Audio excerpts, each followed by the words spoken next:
When Clara Whitmore's wagon exploded in gunfire on the Wyoming plains, she never imagined the deadly stranger who'd save her life would become the man who'd steal her heart.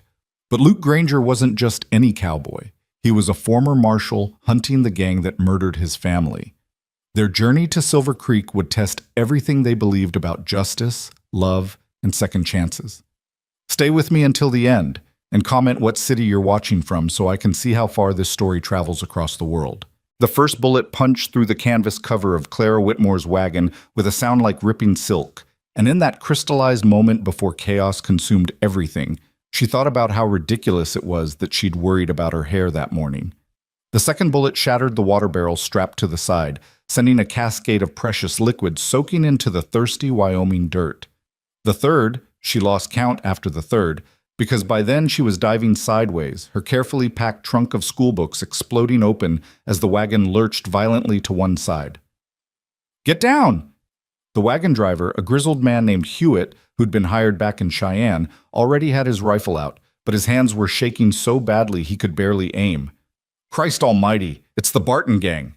Clara hit the floorboards hard enough to knock the wind from her lungs. Through the gaps in the wooden slats, she could see riders circling like wolves around wounded prey. 5, maybe 6 of them, their faces hidden behind bandanas, their horses kicking up great plumes of dust that hung in the still September air like smoke from a funeral pyre. "Your money or your life, pilgrims!" The voice that rang out was young, almost cheerful, as if robbing travelers was nothing more than a pleasant afternoon's entertainment. "Make it quick now, we ain't got all day." Hewitt fired once, twice, the rifle kicks making him stagger backward. One of the riders actually laughed, and returned fire with such casual precision that Hewitt's hat flew off his head. The old man dropped his rifle and raised his hands, his face gone white as sun-bleached bone. "Don't shoot! We ain't got much, but you can have it all." Clara's fingers found the small derringer she'd hidden in her skirt pocket, a parting gift from her younger brother Thomas, who'd been the only one to see her off at the Boston train station 3 weeks ago. "It's just for show," he'd told her, pressing it into her palm. "God willing, you'll never need to use it." She wrapped her hand around it now, the metal cold and wholly inadequate against the thunder of hoofbeats and gunfire surrounding her. The wagon lurched again as rough hands grabbed at the tailgate. Clara scrambled backward, her carefully pinned hair coming loose, auburn curls falling across her face. A man vaulted into the wagon bed, young, with cruel eyes visible above his bandana. He spotted her immediately, and his eyes lit up with something that made her blood turn to ice water. "Well, well, looky what we got here." He reached for her ankle. Clara didn't think. She pulled the derringer from her pocket and fired. The sound in the confined space of the wagon was deafening, and the recoil nearly broke her wrist, but the bullet went wide, splintering the wood near the man's shoulder. He jerked back with a curse, then his expression shifted from surprise to fury. "You little—" That's when the world exploded for the second time. The sound of a rifle, a different rifle, heavier, more authoritative, cracked across the plains like a whip. The young outlaw who'd been reaching for Clara jerked, his eyes going wide, and then he was falling backward out of the wagon, a red stain blooming across his shoulder. More shots followed in rapid succession, each one precise and deliberate. Clara heard screaming, not hers, but the outlaw's, punctuated by the terrified neighing of horses. She pressed herself flat against the wagon floor, her heart hammering so hard she thought her ribs might crack. "Ride, ride, damn you!" someone yelled, and then there was only the thunder of retreating hoofbeats, fading into the distance like a passing storm. Silence fell, broken only by the ragged sound of her own breathing and the creak of the damaged wagon settling on its axle. Clara lay there for what felt like hours but was probably only seconds, waiting for her hands to stop shaking, waiting for her mind to catch up with what had just happened. "Ma'am?" The voice came from outside the wagon, low and measured. "They're gone. You can come out now." Clara pushed herself up slowly, her legs trembling beneath her skirts. She crawled to the back of the wagon and peered out, blinking against the sudden brightness of the afternoon sun. A man stood there, maybe 10 feet away, his rifle still raised and ready. He was tall, well over 6 feet, with broad shoulders that filled out his dusty trail coat. A dark hat shadowed his face, but she could see the hard line of his jaw, the careful way he held himself, like a loaded gun that hadn't quite decided whether to fire. "You hurt?" he asked. Clara opened her mouth, closed it, tried again. "No." Her voice came out smaller than she'd intended. "I don't think so." The man lowered his rifle slightly, and she saw his eyes for the first time. Gray as storm clouds, set in a face weathered by sun and wind, and what looked like too many years of hard living. He couldn't have been more than 35, but there was something ancient in those eyes, something that had seen things no one should have to see.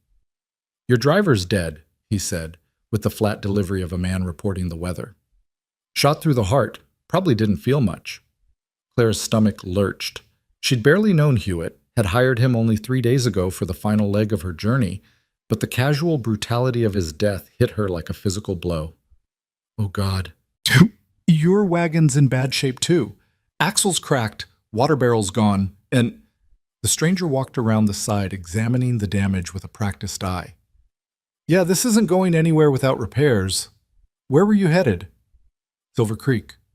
The words came automatically, even as her mind was still trying to process everything that had happened.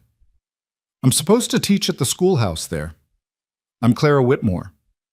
The man didn't offer his own name immediately. Instead, he moved to where Hewitt's body lay crumpled in the driver's seat and pulled a blanket from somewhere, covering the old man with surprising gentleness. Only then did he turn back to her. "Silver Creek's 30 miles west. You won't make it before nightfall, even if this wagon was sound." He studied her for a long moment, and she had the uncomfortable feeling of being assessed, measured, weighed in some internal scale she couldn't see. "Those men who hit you, they ride for Rance Barton. Meanest son of a bitch between here and California. I've been tracking them for 2 months. Clara climbed down from the wagon on shaking legs, her careful traveling dress, a sensible brown wool that had seemed so practical back in Boston, now torn and stained with dust and Hewitt's blood. "You saved my life." "Maybe." The man's expression didn't change. "Or maybe I just happened to be hunting the same wolves that decided to take a bite out of you. Either way, you're alive and they're running scared. That counts for something." "Who are you?" He hesitated, just for a heartbeat, and in that pause Clara sensed layers of story, of history, of things left carefully unspoken. "Name's Luke Granger. I used to be a U.S. Marshal, up Colorado way. Now I'm just a man with unfinished business." The way he said it, flat, matter-of-fact, with no trace of pride or shame, made Clara's skin prickle. This wasn't a man on some noble quest. This was someone who'd stripped away everything except purpose, who'd whittled himself down to a single sharp edge. "Unfinished business," she repeated. "With Rance Barton?" Luke's jaw tightened almost imperceptibly. "Him and his whole damn gang. They got a debt to pay, and I aim to collect." The sun was starting its slow descent toward the western horizon, painting the endless prairie in shades of gold and amber. Clara looked at her ruined wagon, at the body of the man who'd been alive and complaining about his rheumatism just an hour ago, at the scattered remains of everything she'd brought west with her, her books, her clothes, the small painting of her mother she'd packed so carefully in tissue paper, her whole life reduced to wreckage on the Wyoming plains. "I don't suppose," she said, hearing the tremor in her own voice and hating it, "that your unfinished business happens to be heading toward Silver Creek?" Luke studied her again with those storm cloud eyes. "Might be. Barton's been seen in those parts recently." "Then I'd like to propose a trade, Mr. Granger." Clara drew herself up as straight as she could, channeling every ounce of the Whitmore steel her father had always said ran through her veins. "You get me to Silver Creek safely, and I'll tell you everything I know about the town. I may be new, but I've been corresponding with the school board for months. I know who's who, where people gather, what the layout is like. If Barton's there, that information might be useful to a man with unfinished business." Something that might have been respect flickered across Luke's face. "You always this practical when people try to kill you?" "This is the first time people have tried to kill me, Mr. Granger. I'm improvising." Clara managed a smile that felt only slightly hysterical. "Though I'll admit getting shot at wasn't part of my carefully planned journey west." "Carefully planned," Luke muttered, looking at the wreckage again. "Right." He was quiet for a moment, then nodded once, sharp and decisive. "All right, Miss Whitmore, we've got a deal, but we do this my way. That means you follow orders, you don't ask questions when I tell you to move, and you sure as hell don't pull any more fool stunts like shooting at armed outlaws with a derringer that couldn't stop a determined rabbit. Clara felt her cheeks flush. I was defending myself. You were making yourself a bigger target. There's a difference. Luke walked to where his horse stood ground-tied about 20 yards away, a big buckskin gelding with intelligent eyes and the kind of calm demeanor that spoke of long training. He came back leading the animal, along with a pack mule she hadn't noticed before. We'll take what we can carry from your wagon, food, blankets, anything else that's essential. Everything else stays. My books won't keep you alive if we get caught in the open after dark. Luke's tone wasn't unkind, but it was absolutely final. I'm sorry, Miss Whitmore, but that's the reality out here. You want to survive, you learn to leave things behind.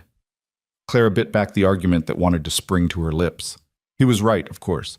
She'd learned that much in her 3 weeks of traveling. The West didn't care about your attachments, your plans, your carefully constructed sense of what mattered. The West cared only about what kept you breathing from one moment to the next. Together they salvaged what they could. A bedroll, some dried food that hadn't been stolen, a canteen that had somehow survived the attack. Clara's hands shook as she picked through the wreckage, and she was grateful when Luke didn't comment on it. Some of her clothes had been trampled by the outlaws' horses, but she managed to find a spare dress and her winter coat, rolled tight and strapped to the mule's pack saddle. That derringer, Luke said as she was finishing. You know how to actually use it? I hit what I was aiming for, Clara said defensively. You missed by 2 feet and nearly shot yourself in the process. He held out his hand. Give it here.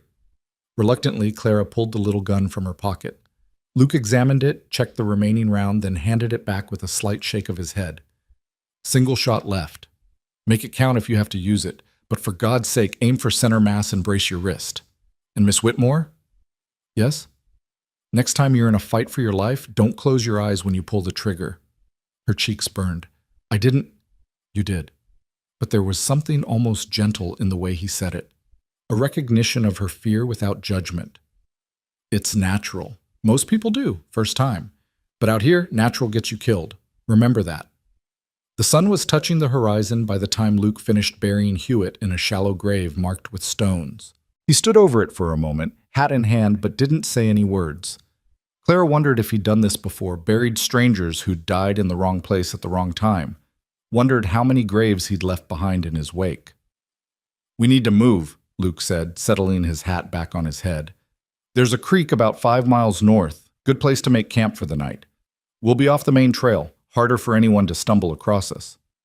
You think they'll come back? The outlaws? Barton's men? Luke's expression was grim. Maybe. Probably not tonight. They'll be licking their wounds, reorganizing. But they'll remember you. They'll remember there was a woman in that wagon and that she's still alive. Men like that, they don't like leaving loose ends. The words sent a chill down Clara's spine that had nothing to do with the evening breeze picking up across the plains. I see. Don't worry, Luke moved to his horse, checking the cinch with practiced efficiency. You're under my protection now. That means something. Clara wanted to ask what exactly it meant. Wanted to ask about the shadows in his eyes, the careful way he moved, the sense of coiled violence just barely held in check. But she'd learned enough about Luke Granger in the past hour to know that pressing for answers would get her nowhere. He was a man who'd share what he wanted, when he wanted, and not a moment before. I've never ridden a horse, she admitted, as Luke prepared to help her mount. He paused, one hand on the saddle. Never? Carriages, yes. Horses, no. My father considered it unladylike. The bitterness in her voice surprised even her. Her father.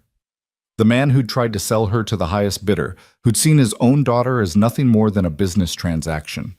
The man she'd fled 3,000 miles to escape. Luke noticed the tone, she could tell, but he didn't pry. Instead, he just nodded and said, All right, you'll ride with me then.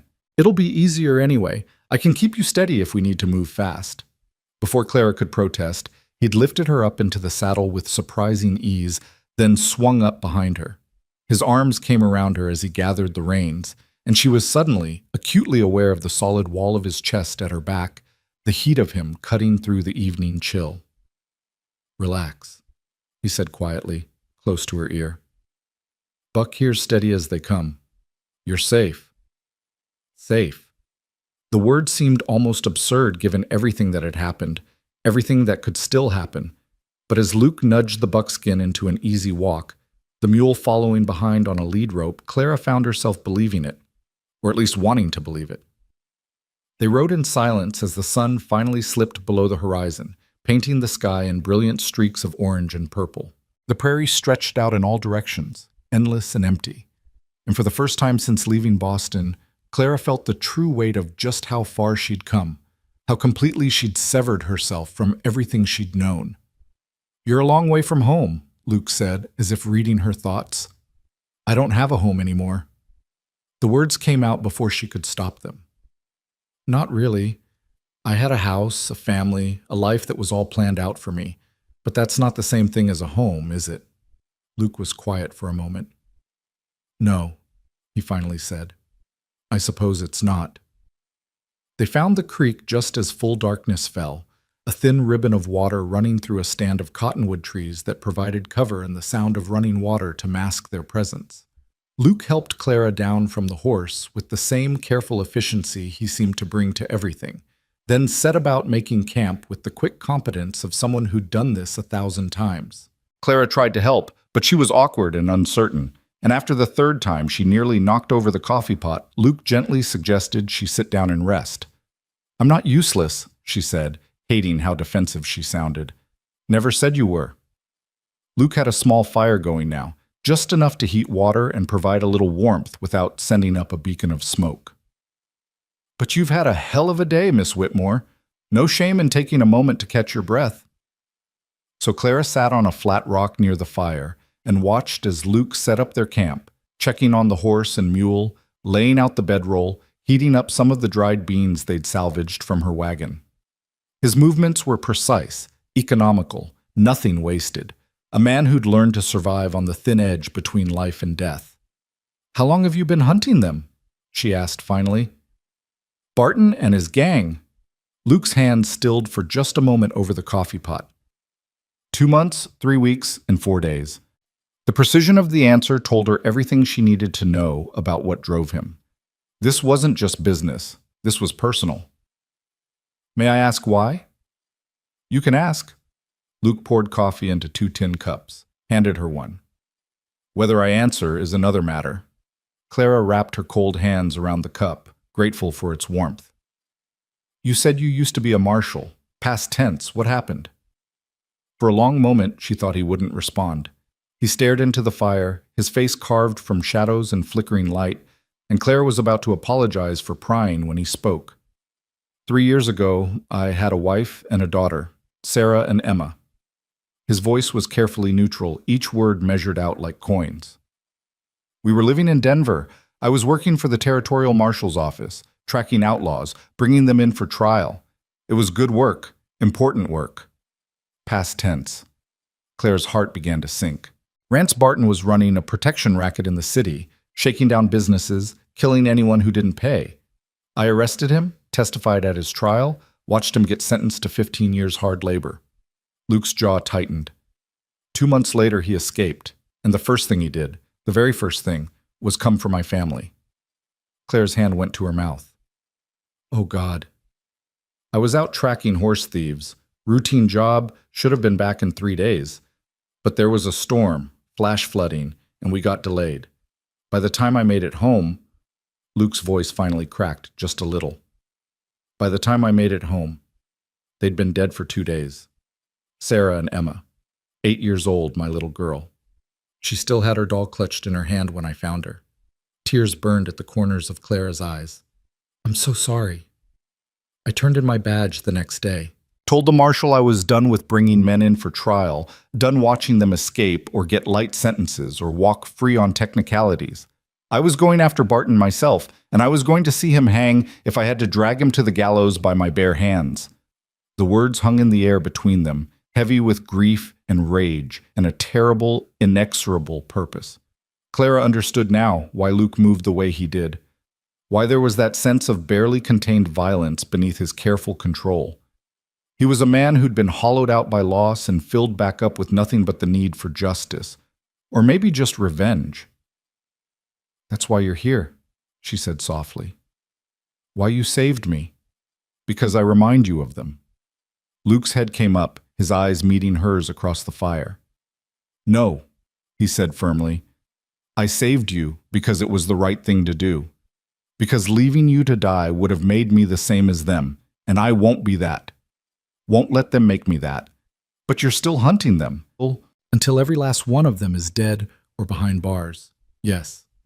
Luke's voice was flat again, emotionless. Barton most of all. He's the one who gave the order. He's the one who looked my wife in the eyes and pulled the trigger while my daughter watched. He's the one who has to pay.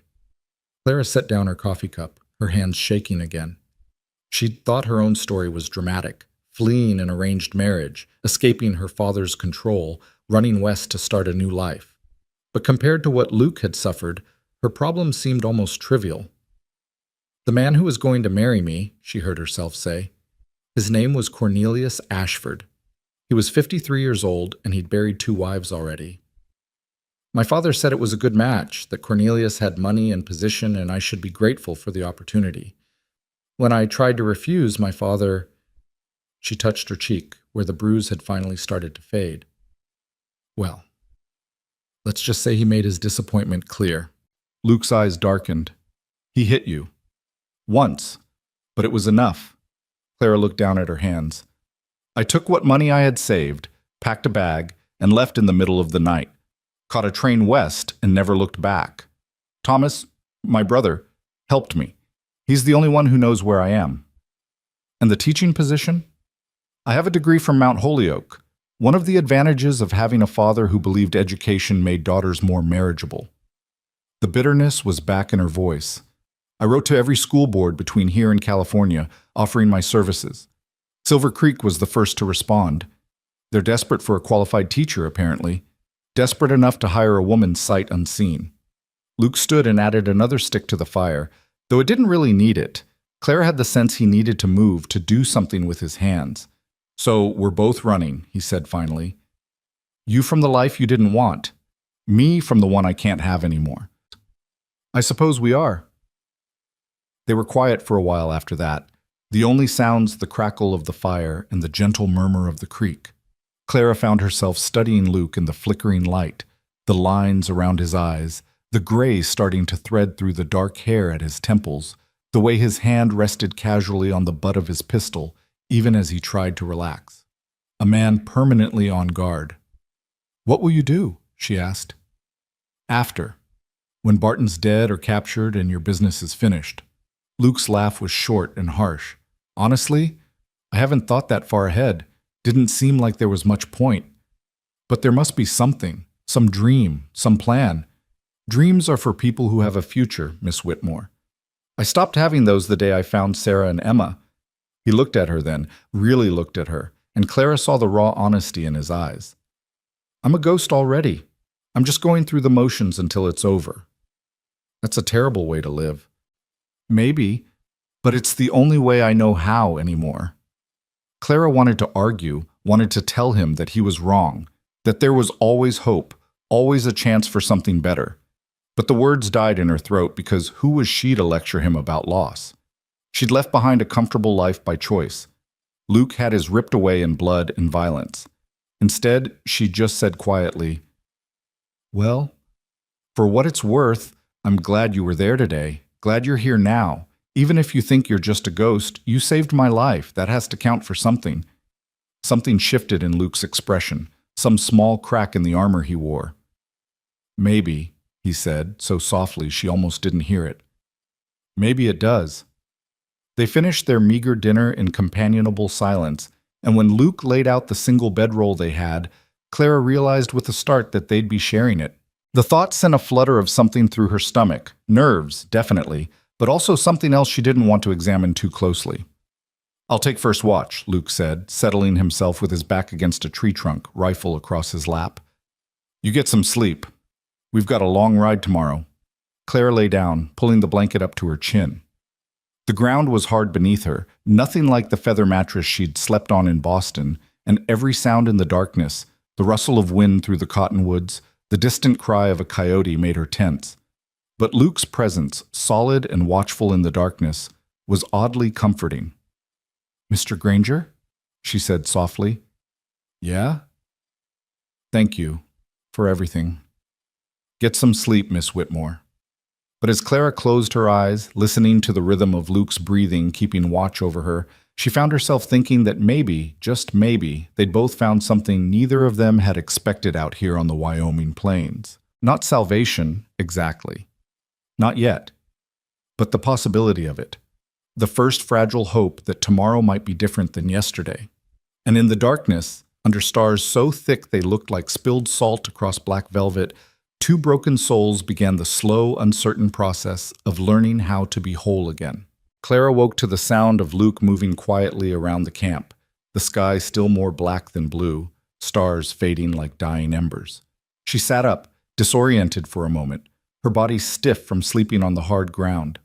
Every muscle protested as she tried to stretch, reminding her exactly how far removed she was from her former life of soft beds and morning tea brought up by servants. "Sun'll be up in 20 minutes, Luke said, not looking at her as he saddled Buck. "We need to be moving by then. Less chance of being spotted in the early light." Clara nodded, pushing herself to her feet with as much dignity as she could muster. Her hair was a disaster, her dress wrinkled beyond repair, and she was fairly certain she had dirt smudged across her cheek. The proper Boston lady she'd been raised to be would have been mortified. The woman she was becoming just accepted it as part of survival. Luke handed her a piece of jerky and what was left of the coffee from last night. Cold now, but still bitter enough to shock her system awake. "It's not much," he said, "but it'll keep you going until we can stop for a real meal." "It's fine." Clara chewed the tough meat, trying not to think about the breakfast spread that would have been waiting for her back in Boston. Fresh eggs, toast with butter and jam, maybe even bacon if the cook was feeling generous. "I'm learning that out here, fine has a very different definition than it did back east." Something that might have been amusement flickered across Luke's face. "You're tougher than you look, Miss Whitmore. Most Boston ladies I've known would still be crying about their lost luggage." "Yes, well," Clara swallowed the last of her coffee. "Most Boston ladies haven't had their father try to auction them off to the highest bidder. Tends to put losing a trunk of dresses into perspective." Luke's expression sobered. "Your father really did that? Tried to force you into marriage?" Cornelius Ashford offered him $15,000 in a business partnership. In my father's eyes, I wasn't his daughter anymore. I was inventory. The words came out flat, matter of fact, though underneath Clara could still feel the hot shame and rage of that moment when she'd realized her father saw her as nothing more than a commodity to be traded. When I refused, he said I was being ungrateful, hysterical, that I didn't understand what was good for me. And when you still refused. Luke was watching her carefully now, his gray eyes sharp. Clara touched her cheek again, the bruise barely visible now but still tender. He made his position clear, so I made mine. I left that very night. Luke was quiet for a long moment, packing up their meager camp with quick, efficient movements. Finally he said, "Your father's a coward and a fool. Any man who'd sell his own daughter doesn't deserve to have one." The simple declaration, delivered without heat or drama, made something tight in Clara's chest loosen just a fraction. "Thank you," she said softly. "Nothing to thank me for. It's just the truth." Luke helped her up onto Buck's back, then swung up behind her. "Now, we've got hard riding ahead. Silver Creek's still 25 miles west, and we'll be crossing open country for most of it. Stay alert, stay quiet, and if I tell you to do something, you do it without question. Understood?" "Understood." They rode out as the sun broke over the eastern horizon, painting the prairie in shades of gold and rose. Clara had never seen anything quite like it. The sheer vastness of the land, the endless sky, the way the light seemed to set the grass on fire. It was beautiful and terrifying in equal measure, this new world she'd thrown herself into. For the first few miles, they rode in silence, Luke's attention fixed on the horizon, scanning constantly for any sign of movement. Clara tried to stay still, tried not to be a burden, but her inexperience with horses was obvious. Every time Buck shifted his gait or stumbled over rough ground, she tensed, her hands gripping the saddle horn until her knuckles turned white. Relax, Luke said quietly, his breath warm against her ear. You're fighting him. Let yourself move with him, not against him. I'm trying, Clara said through gritted teeth. It's harder than it looks. Everything worth doing is, but there was patience in his voice now, not judgment. His arm came around her waist, steadying her. Here, feel how I'm sitting? Not rigid, but not loose either, like you're part of the horse, not just a passenger. Clara tried to mimic his posture, to find that balance between tension and surrender. It took a while, longer than she wanted to admit, but gradually she felt herself starting to understand the rhythm, the way Buck moved beneath them. When she finally started to relax, she felt Luke's approval in the slight easing of his grip. Better, he said. You're a quick learner. I had good motivation not to fall off and break my neck. Luke's chest moved against her back in what might have been a laugh. It was such a small thing, that almost laugh, but it made Clara unreasonably happy. She'd begun to think the man didn't remember how. By mid-morning, the sun was high and hot. The coolness of dawn burned away by the relentless Wyoming heat. Clara's throat was dry, her back aching from hours in the saddle, but she didn't complain. Luke had given her water from his canteen twice already, and she knew they had to ration what little they had until they could refill at the next creek or spring. Tell me about Silver Creek, Luke said suddenly, breaking the long silence. You said you've been corresponding with the school board. What do you know about the town? Clara was grateful for the distraction from her discomfort. It's small, maybe 200 people, give or take. The school board chairman is a man named Josiah Mercer. He owns the general store. There's a sheriff, Benjamin Cole, who's apparently well respected but getting on in years. The town has a church, a hotel, a saloon, and not much else. Most people are ranchers or work for ranchers. Silver Creek Hotel, Luke mused. That where Barton would be staying? If he's there at all, it's the only hotel in town, according to Mr. Mercer's letters, though he also mentioned that some of the rougher types tend to camp just outside of town, near a place called Copper Canyon. Says the law doesn't venture out there much. Luke's jaw tightened. Copper Canyon.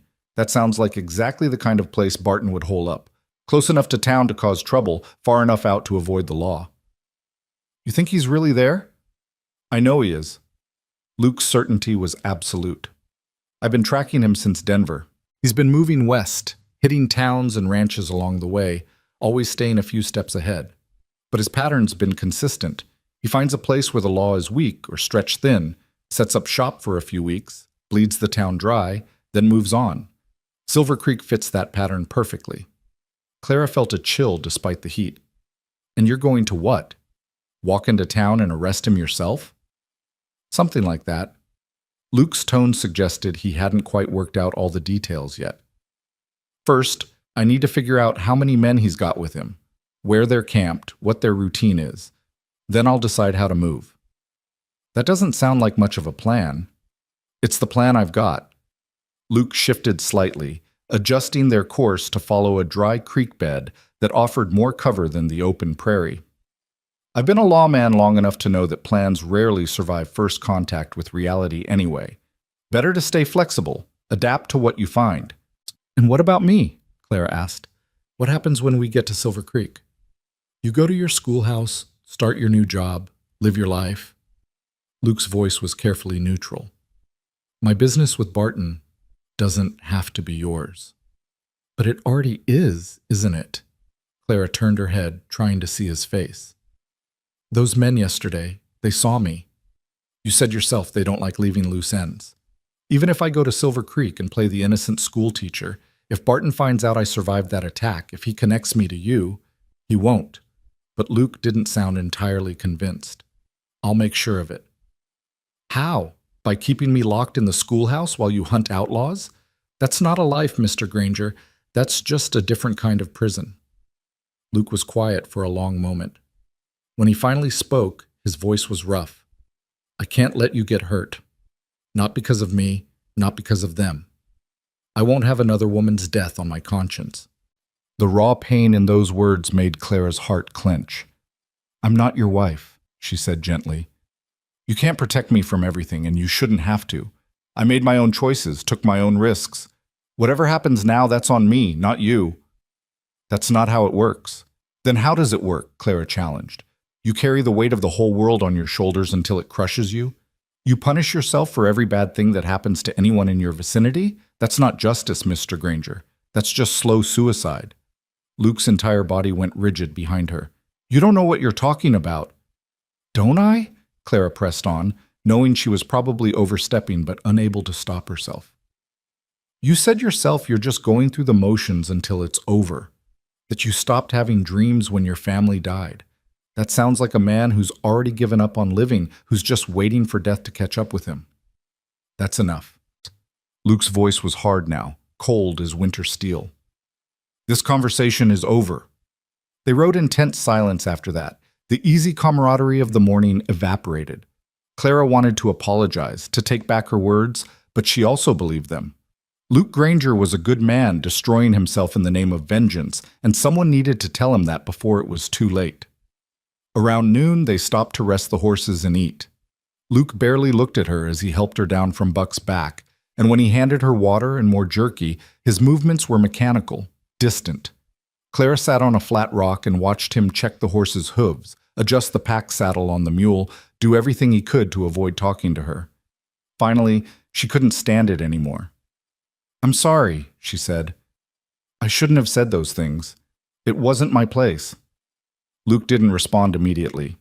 He finished checking Buck's shoes, then straightened up, his back still to her. My wife used to say the same things, he said quietly, that I took too much on myself, that I couldn't save everyone no matter how hard I tried.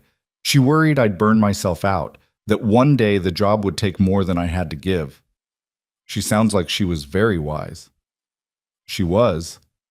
Luke turned then, and Clara saw the naked grief in his eyes. And then, the one time I wasn't there, the one time I couldn't protect her, she paid for my failure with her life. So don't tell me I'm wrong to carry that weight, Miss Whitmore. I earned it. You didn't fail her, Clara said firmly. Evil men made evil choices. You can't take responsibility for that. I was a marshal. Protecting people was my job, my family most of all. Luke's hands clenched into fists at his sides. And I failed. Simple as that. Clara stood up, closing the distance between them. If you really believe that, if you really think you failed, then honor them by living, by being the kind of man they would have been proud of, not by throwing your life away on revenge. This isn't revenge, Luke said, but his voice lacked conviction. This is justice. Justice would be bringing Barton to trial, having him face the law, see him hang legally. What you're planning, that's revenge, pure and simple. And maybe he deserves it. Maybe they all do. But what happens to you when it's done? When you've killed every man in that gang and Barton's dead at your feet? Do you think you'll feel better? Do you think Sarah and Emma would want this for you? Luke flinched as if she'd struck him. Don't, he said hoarsely. Don't you dare speak their names like you knew them. You're right, I didn't know them.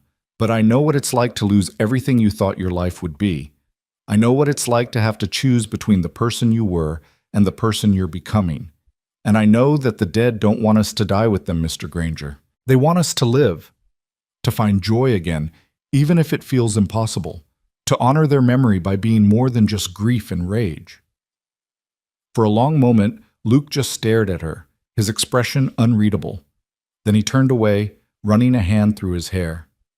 You don't understand. Then help me understand. Talk to me.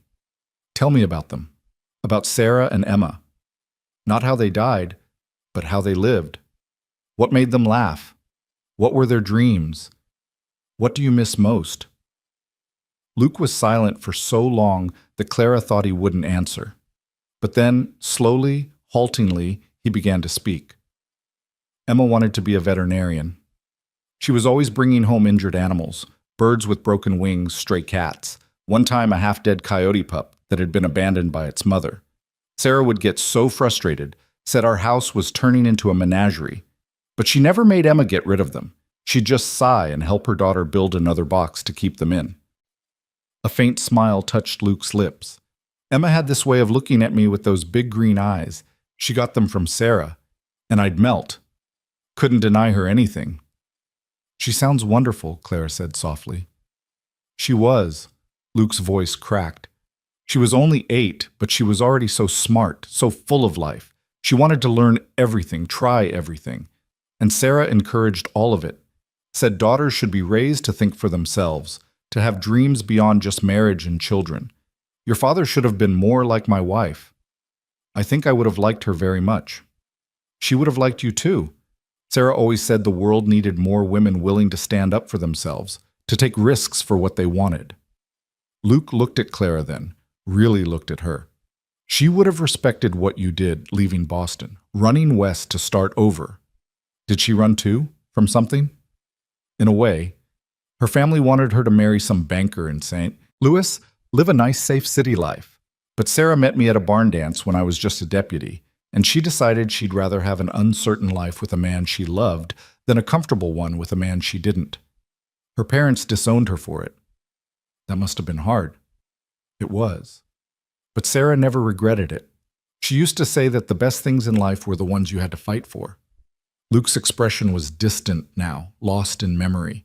Even at the end, even when things were bad, she'd find something to smile about, some small joy to hold on to. She taught Emma that too, to look for the light, even in dark times. Clara felt tears pricking at her eyes. They sound like they were remarkable women. They were. Luke's voice was barely a whisper. And I'd give anything to have them back, but I can't. So the least I can do is make sure the men who took them from me pay for what they did. Even if it cost you everything else? I don't have anything else left to lose. You have yourself, Clara said. You have the chance to be more than just an instrument of revenge, to build something new, even if it's not what you had before.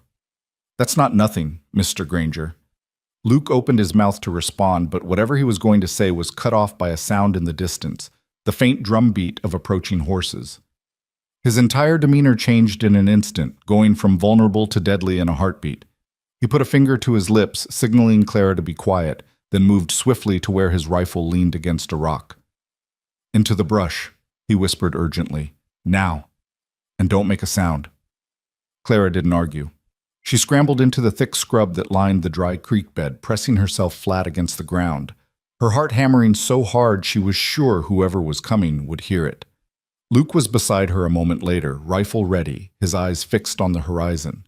They waited, barely breathing, as the sound of hoofbeats grew louder. Clara could see them now, 3 riders moving fast across the open prairie, heading roughly in their direction. They were still too far away to make out details, but something about the way they rode, the purposeful speed of their approach, made her blood run cold. Barton's men? She whispered, so quietly she barely heard herself. Luke nodded, his jaw tight. Has to be. They're tracking us. Must have found the wagon, figured out someone survived. What do we do? Stay hidden, hope they pass us by. Luke's finger was on the rifle's trigger, ready. If they don't, things are going to get loud real fast. When that happens, you run. Don't look back, don't try to help. Just run as far and fast as you can. Understand? I'm not leaving you. Clara. The use of her first name caught her off guard. If this goes bad, if they get me, you have to survive to tell the law what happened. Promise me. Before she could respond, one of the riders shouted something, pointing in their direction. They'd been spotted. Damn, Luke muttered. Then, louder, stay down! The riders changed course, heading straight for them now. Luke rose to one knee, bringing his rifle to bear. That's far enough, he shouted. State your business or ride on. The 3 men reined in their horses about 50 yards out, just at the edge of rifle range. Clara could see them more clearly now, hard men, weathered and armed with the casual cruelty of those who lived outside the law. The one in the middle, a lean man with a scarred face, called back, We're looking for someone, a woman, traveling alone. You seen her? This is open country, Luke responded, his voice giving nothing away. Lots of people pass through. What's your interest in this particular woman? Our interest is our business. Now, you going to answer the question, or are we going to have a problem? Luke's grip on the rifle tightened. I think you boys should ride on. Find your woman somewhere else. The scarred man laughed, but there was no humor in it. That's what I thought. You got her with you, don't you? The one from the wagon. Don't know what you're talking about. Sure you don't. The man's hand moved toward his gun. Tell you what, friend, give us the woman and we'll let you ride away. You can even keep your hair. That's generous, considering you killed one of ours yesterday. That offer's not going to work for me, Luke said calmly. So here's my counter-proposal. You three turn those horses around and head back to whatever hole you crawled out of. Do that, and I'll let you live long enough to regret working for Rance Barton. The mention of Barton's name made the three men exchange glances. The scarred man's expression hardened. You know who we are. That means you're either law or a fool. Which is it? I'm the man who's going to put your boss 6 feet under, Luke said. And anyone who stands with him, last chance, boys, right away. The scarred man's hand went for his gun. Luke fired first. The shot echoed across the prairie like thunder, and the scarred man jerked backward in his saddle, a red stain blooming on his shoulder. His companions reacted instantly, drawing their own weapons, and suddenly the air was full of gunfire. Clara pressed herself into the dirt, her hands over her ears, watching in horrified fascination as Luke worked his rifle with mechanical precision. He fired, levered another round, fired again, each shot deliberate and controlled. One of the outlaws went down, tumbling from his horse with a scream. The other wheeled his mount around, trying to flee, but Luke's next shot caught him in the leg. The wounded man managed to stay in his saddle, galloping away across the prairie. The scarred man, still clutching his bleeding shoulder, followed, leaving their fallen companion behind. Stay down, Luke commanded, his eyes tracking the retreating riders until they disappeared over a rise. Only then did he lower his rifle, his face grim. Clara crawled out from the brush on shaking legs. Are they gone? For now. They'll be back, though, with more men. Luke was already moving, grabbing Buck's reins, checking the pack mule. We need to move, fast. They know we're here. They know we're heading west. We've got maybe an hour before they regroup and come after us with everything they've got. What about him? Clara gestured toward the fallen outlaw, who lay unmoving in the grass. Luke walked over, checked for a pulse, then shook his head. He's gone. Nothing we can do for him now. Clara, we need to leave. Now. They mounted up in frantic haste, Luke pushing Buck into a hard gallop that had Clara clinging to the saddle for dear life. The easy pace of the morning was gone, replaced by desperate speed as they raced across the prairie, putting as much distance as possible between themselves and the men who hunted them. How many? Clara managed to gasp out as they rode. How many men does Barton have? Don't know for sure, Luke called back over the thunder of hooves. At least a dozen, maybe more. And now they're going to be mad as hell. We just killed one of theirs. This isn't just about covering up loose ends anymore. This is personal. What's our plan? Get to Silver Creek, find the sheriff, get you somewhere safe. Luke's arm tightened around her waist as they jumped a small ravine. Then I deal with Barton. You can't take on a dozen men alone. Watch me. They rode hard for the next 2 hours, only slowing when the horses began to flag, their sides heaving with exhaustion. Luke guided them into a narrow canyon, following a barely visible trail that wound between towering rock walls. Clara's entire body ached, her muscles screaming in protest, but she bit her lip and endured. Complaining wouldn't help anyone now. Finally, as the sun began its descent toward the western horizon, Luke reined Buck to a halt beside a small spring that bubbled up from the rocks. We'll rest here for 15 minutes, water the horses, catch our breath. Clara practically fell out of the saddle, her legs barely holding her weight. She stumbled to the spring and drank deeply, the cold water shocking against her parched throat. When she looked up, Luke was scanning the canyon walls, his expression tense. Are they following us? She asked. If they're smart, yes. If they're careful, they might track us here. But this canyon's defensible if they do. Only one way in, one way out. Luke patted Buck's neck, murmuring something to the tired horse. We'll make it to Silver Creek by nightfall. Once we're there, you'll be safe. And you? I'll do what needs to be done. Clara walked over to him, placing a hand on his arm. Luke, please, don't throw your life away on this. What happened to Sarah and Emma was a tragedy, but adding your death to the list won't bring them back. It won't make anything right. Luke looked down at her hand, then up at her face. For a moment, something vulnerable flickered in his eyes, grief, longing, maybe even the faintest echo of hope. But then he shuddered it away, his expression going hard again. You don't understand, he said roughly. This is all I have left. This is the only thing that makes sense anymore. Without it, I'm just empty. No, Clara said fiercely. You're not empty. You're hurting. There's a difference. And healing is possible even when it doesn't feel like it, even when you think the pain is all you have left. Clara, Luke's voice cracked on her name. I know you think you died with them, she continued, refusing to let him look away. But you didn't. You're still here, still breathing, still capable of kindness and courage and all the things that made your wife fall in love with you in the first place. Don't waste that. Don't let Barton take that from you too. For a long moment, Luke just stood there, his jaw working as if he was fighting some internal battle. Then, slowly, he reached up and covered her hand with his own, his calloused fingers warm against her skin. I don't know how, he whispered. I don't know how to be anything other than this anymore. Then maybe, Clara said gently, you let someone help you remember.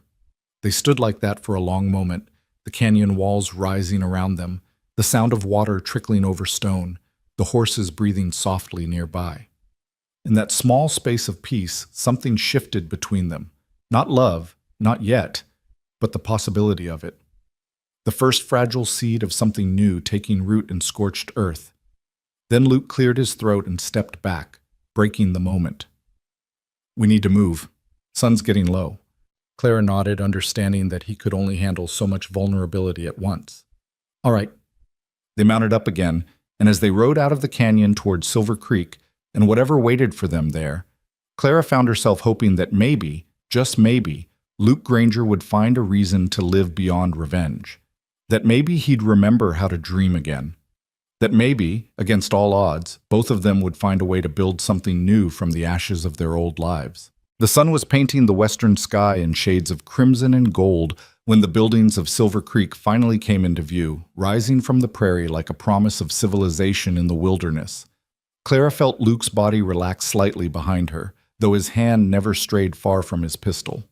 They'd ridden the last 10 miles in tense silence, both of them scanning the horizon for any sign of pursuit, but the prairie behind them had remained empty, the only movement the endless wave of grass bending in the wind. There, Luke said quietly, pointing toward the cluster of wooden structures ahead. That's Silver Creek. We made it. Clara sagged with relief, every muscle in her body aching from the long hours in the saddle. Thank God. I wasn't sure my back could take much more. You did good, Luke said, and there was genuine respect in his voice. Better than most greenhorns I've known. Some men twice your size would have been crying for their mothers after a ride like that. Despite her exhaustion, Clara felt a small flush of pride. I had good motivation to keep up. Getting killed by outlaws seemed like poor thanks for the education my father paid for.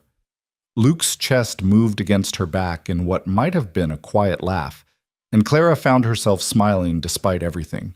They were both exhausted, both terrified, both running toward an uncertain future with dangerous men on their trail. But somehow, in the midst of all that darkness, they'd found these small moments of light, these brief instances where the weight lifted just enough to let them breathe. As they approached the town, Clara could make out more details. Silver Creek was indeed small, maybe 20 buildings in total, clustered along a single main street that ran roughly north to south. The largest structure appeared to be a 2-story building with a sign that read Silver Creek Hotel in faded letters. Across from it stood what had to be the general store, its windows displaying various goods behind dusty glass. Further down, she could see a saloon, a church with a modest steeple, and a squat building with bars on the windows that could only be the sheriff's office. It was early evening, and the street was mostly empty, just a few people moving between buildings, going about their end-of-day business. A woman in a simple calico dress swept the steps of the general store. 2 men stood outside the saloon, smoking and talking in low voices. Everything looked peaceful, normal, untouched by the violence that had followed Clara and Luke across 30 miles of prairie. Looks quiet, Clara observed. Too quiet, Luke muttered. If Barton's here, he's keeping a low profile. That worries me more than if he was making a spectacle of himself. They rode slowly down the main street, and Clara felt the weight of curious eyes following them. A stranger riding into town with a woman in tow was bound to attract attention, especially when that woman looked like she'd been dragged through hell backward. Clara was acutely aware of how she must appear. Her dress torn and stained, her hair falling loose from its pins, her face likely streaked with dust and sweat. Not exactly the picture of refinement the school board had probably been expecting. Luke guided Buck toward the building with the bars on the windows. A wooden sign hanging above the door confirmed it was indeed the sheriff's office. He dismounted first, then helped Clara down, his hands steady at her waist. Her legs nearly buckled when her feet hit the ground, and Luke kept his grip on her until she found her balance. "Easy," he said softly. "Take a moment." Clara nodded, breathing deeply, willing her trembling muscles to cooperate. Around them, she could feel more eyes watching, hear the whispers starting. By tomorrow, the whole town would know about their arrival. There would be questions, speculation, gossip. Her carefully planned quiet entrance to Silver Creek had been thoroughly ruined. "Let me do the talking," Luke said quietly as they approached the door. "Sheriff might be friendly, might not. Either way, we need to feel him out before we say too much." Clara nodded her agreement, and Luke pushed open the door. The interior of the sheriff's office was dim and stuffy, heated by a pot-bellied stove in the corner despite the warm evening. A desk sat near the front window, covered in papers and wanted posters, and behind it sat a man who had to be Sheriff Benjamin Cole. He was older than Clara had expected, probably in his mid-60s, with iron-gray hair and a face lined by years of sun and responsibility. He looked up as they entered, his sharp blue eyes taking in their disheveled appearance with obvious concern. "Help you folks?" he asked, his voice carrying the slow drawl of someone who'd spent his whole life in this part of the country. Luke removed his hat. "Sheriff Cole? Name's Luke Granger. This is Miss Clara Whitmore. We've had some trouble on the road from Cheyenne. Wondered if we might have a word." Recognition flickered across Cole's face at Luke's name. The sheriff stood slowly, his hand moving almost unconsciously toward the gun belt hanging on a nearby peg. "Luke Granger. I've heard that name. Used to be a marshal up Denver way, if I'm remembering right." "You're remembering right," Luke confirmed, his tone carefully neutral. "Though that was a few years back. Heard about what happened to your family, too." "My condolences." Cole's expression was sympathetic but wary. "What brings you to Silver Creek, Mr. Granger? And what kind of trouble are we talking about?" Luke glanced at Clara, then back to the sheriff. "Miss Whitmore here was on her way to take up a teaching position in your town. She was attacked by Rance Barton's gang yesterday, about 30 miles east. Her driver was killed, her wagon destroyed. I happened to be in the area and was able to drive them off, but they've been tracking us since. We had another encounter this afternoon. One of them is dead, 2 wounded. The rest will be coming with reinforcements." Cole's face had gone pale during this recitation. He sank back into his chair as if his legs wouldn't hold him anymore. "Jesus Christ, Barton's gang? Here?" "You didn't know?" Luke's voice sharpened. "I thought you'd have heard reports. Barton's been working his way west for months, hitting towns all along the route. Silver Creek's exactly his type of target. Small, isolated, law enforcement stretched thin." "We've had some trouble," Cole admitted reluctantly. "Cattle rustling, a few robberies, but nothing that pointed to Barton specifically.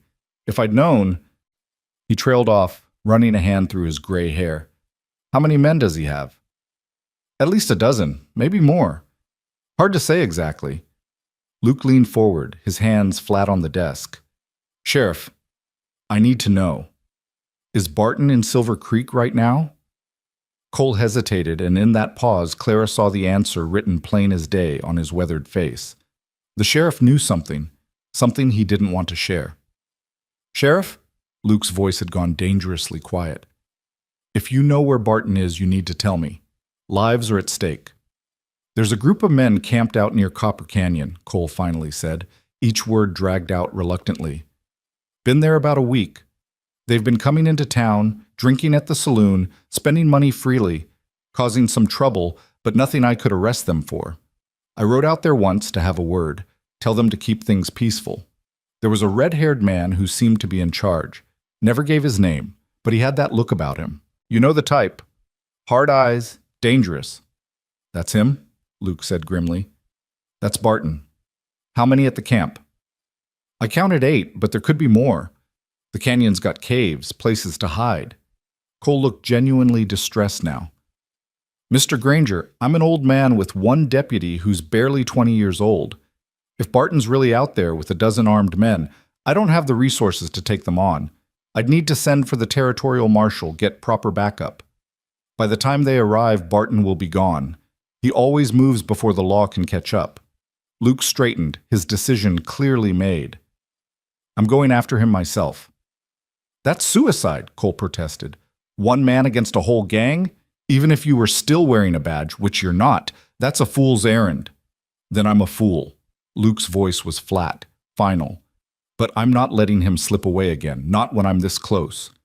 Clara had been silent through this exchange, but now she stepped forward. Sheriff Cole, I'm Clara Whitmore. Josiah Mercer hired me to teach at the schoolhouse. I need to get word to him that I've arrived, and I need somewhere safe to stay, preferably somewhere away from all this. Cole's expression softened as he looked at her. Miss Whitmore, yes. Josiah's been expecting you, though not quite in these circumstances. The schoolhouse has a small apartment attached. That was meant to be your lodging. I can take you there myself. Make sure you're settled. Thank you, Clara said. Then before Luke could protest, she added, but first Mr. Granger needs proper rest and supplies. He's been protecting me for 2 days straight without sleep. The least this town can do is offer him a meal and a bed before he goes off on his mission. Luke shot her a sharp look, clearly understanding what she was doing, trying to slow him down, give him time to think, maybe even change his mind. But he didn't contradict her. Perhaps he was too tired, or perhaps some part of him recognized the wisdom in her words. Cole nodded slowly. The hotel can put you both up. Martha Henshaw runs it. She's a good woman, asks few questions. Get yourselves cleaned up, get some food in you. We can talk more in the morning about how to handle this situation. With respect, Sheriff, I'm not waiting until morning, Luke said. But a few hours to rest and plan wouldn't go amiss. And Miss Whitmore needs to be somewhere secure. The schoolhouse is at the far end of town, nice and quiet. I'll have my deputy Tommy keep an eye on it tonight. Anyone tries to cause trouble, they'll have to go through him. Cole stood again, reaching for his gun belt. Let me walk you folks over to the hotel, then I'll take Miss Whitmore to the schoolhouse myself. They stepped back out into the evening air, which had cooled significantly as the sun sank below the horizon. The street was darker now, lit only by the warm glow of lamplight spilling from windows and the larger blaze coming from the saloon. As they walked toward the hotel, Clara noticed several rough-looking men lounging outside the saloon, watching them with undisguised interest. Friends of yours, Sheriff? Luke asked quietly, his hand near his gun.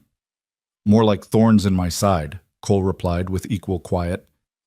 Those would be some of Barton's men. They've been practically living at the saloon since they arrived, getting drunk, starting fights, bothering the working girls. But like I said, nothing I can arrest them for without proof of actual crimes. Luke studied the men with cold assessment. How many usually come into town? 4 or 5 at a time, rotating out. Never the red-haired one, though. He stays at the camp. Cole's voice dropped even lower. Mr. Granger, whatever you're planning, please don't do it in the middle of my town. I've got good people here who don't deserve to get caught in the crossfire. I'll do my best to keep it away from civilians, Luke promised. But Sheriff, you need to understand something. Rance Barton murdered my wife and 8-year-old daughter in cold blood. He's been terrorizing innocent people from here to Denver. If I get a chance to end him, I'm taking it, regardless of where we are. You want to protect your town? Help me, or at least stay out of my way. Cole's jaw tightened, but he nodded. I can't officially support vigilante justice, Mr. Granger. But off the record, I hope you send that bastard straight to hell. They reached the hotel, a weathered 2-story building that had clearly seen better days but still maintained a certain dignity. Cole pushed open the door, triggering a small bell that announced their arrival. A woman emerged from a back room, Martha Henshaw, Clara assumed. She was perhaps 50, with kind eyes and capable hands, the sort of woman who'd seen enough of life not to be easily shocked. Evening, Sheriff, she said, then took in Clara and Luke's appearance with barely a raised eyebrow. Looks like you folks have had a rough time of it. Let me guess. You need rooms? 2 rooms, Luke said firmly, shooting Clara a look that brooked no argument. And a bath if you can manage it, plus dinner sent up. I can manage all of that, Martha assured him. Rooms are $2 a night, bath is 50 cents extra, and dinner will be whatever I've got left from the supper service, which tonight is beef stew and cornbread. That work for you? Luke nodded and counted out coins from a worn leather pouch. As Martha prepared their keys, Clara caught Luke's arm. "I don't have any money," she said quietly, embarrassed. "The outlaws took everything." "It's covered," Luke said. "Consider it part of getting you to Silver Creek safely. I'll pay you back. Once I start teaching, Clara." He said her name gently, and she realized it was the second time he'd used her first name without the formal miss. "It's fine. Just promise me you'll stay here tonight, stay safe, lock your door, and don't open it for anyone except Sheriff Cole." "What about you?" "I'll be in the room next to yours." Luke's expression was carefully neutral, but Clara could see the tension in his jaw, the way his eyes kept darting toward the street, toward where Barton's men lounged outside the saloon. "I need to think, make a plan, figure out the best way to approach this." Martha handed them their keys, rooms 5 and 6 on the second floor, and promised to have water heated for baths within the hour. Sheriff Cole cleared his throat, reminding them of his presence. "Miss Whitmore, if you'd like, I can still take you to the schoolhouse tonight. Get you settled in your own place." Clara glanced at Luke, who gave a slight shake of his head. "Tomorrow would be better, Sheriff," she said. "I'm so exhausted I can barely stand. If Mr. Henshaw doesn't mind, I'd prefer to stay here tonight and get properly established tomorrow." "Mrs. Henshaw," Martha corrected with a smile. "And of course you're welcome to stay. Lord knows you look like you could use a good night's rest." Cole nodded his acceptance. "I'll come by first thing in the morning then. We can walk over to the schoolhouse together, and I'll introduce you to Josiah and the school board." He tipped his hat to both of them. "Mr. Granger, try not to start a war before sunrise, would you?" "No promises, Sheriff." Cole left, and Martha showed them upstairs to their adjacent rooms. Clara's was small but clean, with a narrow bed, a washstand, and a window that looked out over the street. Luke's room was identical, their doors separated by perhaps 6 feet of hallway. It felt both too close and not close enough. "Bathwater will be up shortly," Martha said. "I'll have Tommy bring it up. He's my nephew, helps around the place, and I'll send dinner up as soon as it's ready. Anything else you need?" "Do you have any women's clothing?" Clara asked hopefully. "A simple dress, maybe? Mine is rather beyond saving, I'm afraid." Martha looked her over with a practiced eye. "I've got a few things that might fit. My daughter left some clothes behind when she married and moved to Cheyenne. I'll bring them up with the bathwater. Won't be fancy, but they'll be clean and whole." "That would be wonderful, thank you." After Martha left, Clara and Luke stood awkwardly in the hallway, suddenly uncertain. For 2 days they'd been constantly together, pressed close on horseback, bound by necessity and danger. Now, with separate rooms and a few hours of safety, the intimacy felt different, more charged, more complicated. "You should rest," Luke said, his voice gruff. "Soak in that bath, eat something, then sleep. You've earned it." "What about you?" Clara asked. "Will you rest too? Or will you spend all night planning how to get yourself killed?" Luke's jaw tightened. "I'll rest. But come midnight, I'm riding out to Copper Canyon. I need to scout the camp, see what I'm dealing with. Maybe I'll get lucky and catch Barton alone." "And if you don't get lucky? If they catch you instead? Then I suppose I'll find out if there's anything waiting for me on the other side." Luke's attempt at a smile was ghastly. "Don't worry about me, Clara. I've been taking care of myself for a long time." "That's exactly what worries me." Clara reached out and took his hand, feeling the calluses, the strength, the faint tremor of exhaustion. "You've been taking care of yourself for so long that you've forgotten what it's like to let someone else care about what happens to you." Luke stared down at their joined hands. "Clara, don't get attached. I can't be what you need. I'm too broken, too far gone. All I have left in me is this one thing, this one purpose.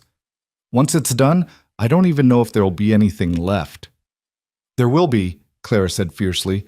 "You're more than just revenge, Luke Granger, whether you believe it or not. And yes, maybe I am getting attached. Maybe that's foolish of me. But I've spent my whole life being careful, being proper, doing what was expected. And where did it get me? Nearly married off to a man who collected wives like trophies. So forgive me if I've decided that life's too short to pretend I don't care about things that matter."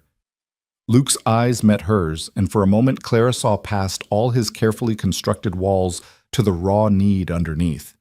The longing for connection, for someone to see him as more than just a weapon of vengeance, the desperate hope that maybe, somehow, he could be human again.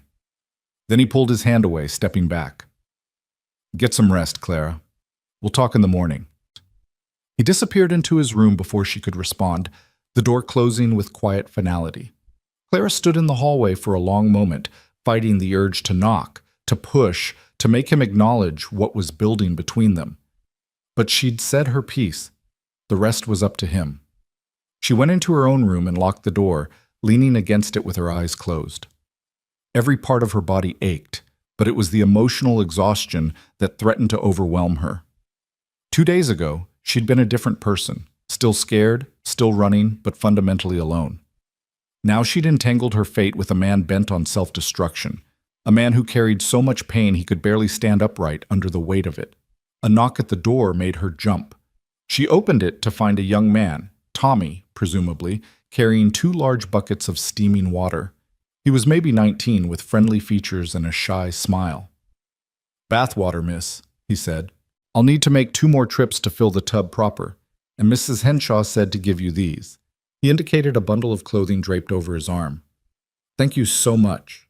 Clara took the clothes and directed Tommy to the washstand, where he poured the water into a large metal tub. True to his word, he made 2 more trips, filling the tub until steam rose in inviting clouds. After he left, Clara stripped off her ruined dress with relief, adding it to the pile of clothes that would likely never be properly clean again. The hot water was absolute heaven. Clara sank into the tub with a groan of pleasure, feeling her abused muscles begin to unknot. She scrubbed herself thoroughly, washing away 2 days of dust and sweat and fear, watching the water turn progressively dirtier.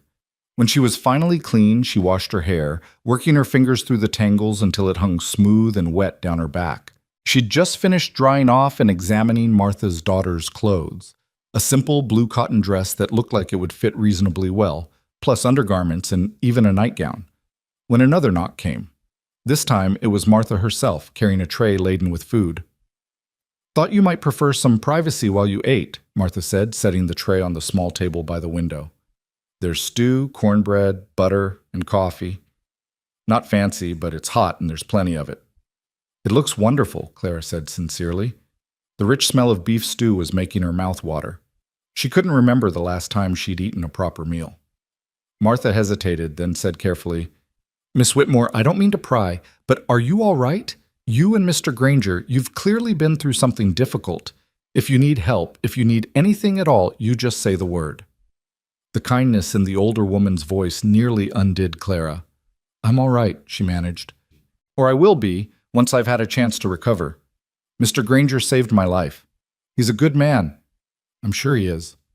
Martha's expression was knowing. "Though from the way you two were looking at each other downstairs, I'd say there's more to it than just rescue and gratitude." Clara felt her cheeks heat. "It's complicated." "The best things usually are." Martha patted her shoulder. "Get some food in you, then get some sleep. Things always look better in the morning." After Martha left, Clara devoured the stew and cornbread, barely pausing to chew. She hadn't realized how hungry she was until the food was in front of her. When she'd eaten her fill, and it took quite a lot to satisfy the hollow ache in her stomach, she changed into the borrowed nightgown and climbed into bed.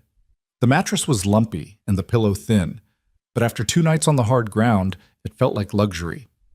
Clara pulled the quilt up to her chin and closed her eyes, certain she'd fall asleep immediately. Instead, she lay awake, staring at the ceiling, thinking about the man in the next room. Was he sleeping? Or was he sitting by his window, watching the street, counting down the hours until midnight when he planned to ride out to almost certain death? She must have eventually dozed off, because she was startled awake by the sound of footsteps in the hallway. Clara sat up, heart pounding, and checked the small clock on the nightstand. Just past midnight. She scrambled out of bed and pressed her ear to the door, listening. The footsteps were definitely Luke's, moving quietly toward the stairs. Without stopping to think about the wisdom of it, Clara grabbed Martha's daughter's dress and pulled it on over her nightgown, not bothering with all the buttons. She slipped out into the hallway just in time to see Luke reaching the top of the stairs. "Luke!" she whispered urgently. "Wait." He turned, his expression a mixture of surprise and frustration. In the dim lamplight, she could see he'd changed into dark clothes, had his gun belt strapped on, carried his rifle in one hand. A man dressed for war. "Go back to bed, Clara." "Not until you listen to me." She hurried down the hallway toward him, very aware that she was improperly dressed, and her hair was falling loose around her shoulders. But modesty seemed less important than keeping Luke from doing something stupid. "Please, just give me 5 minutes." Luke glanced down the stairs, clearly warring with himself. Then he sighed and gestured to his room. 5 minutes. That's all I can spare if I want to be in position before dawn. They went into his room, and Luke closed the door quietly behind them. The space was identical to Clara's, but it bore the signs of his presence.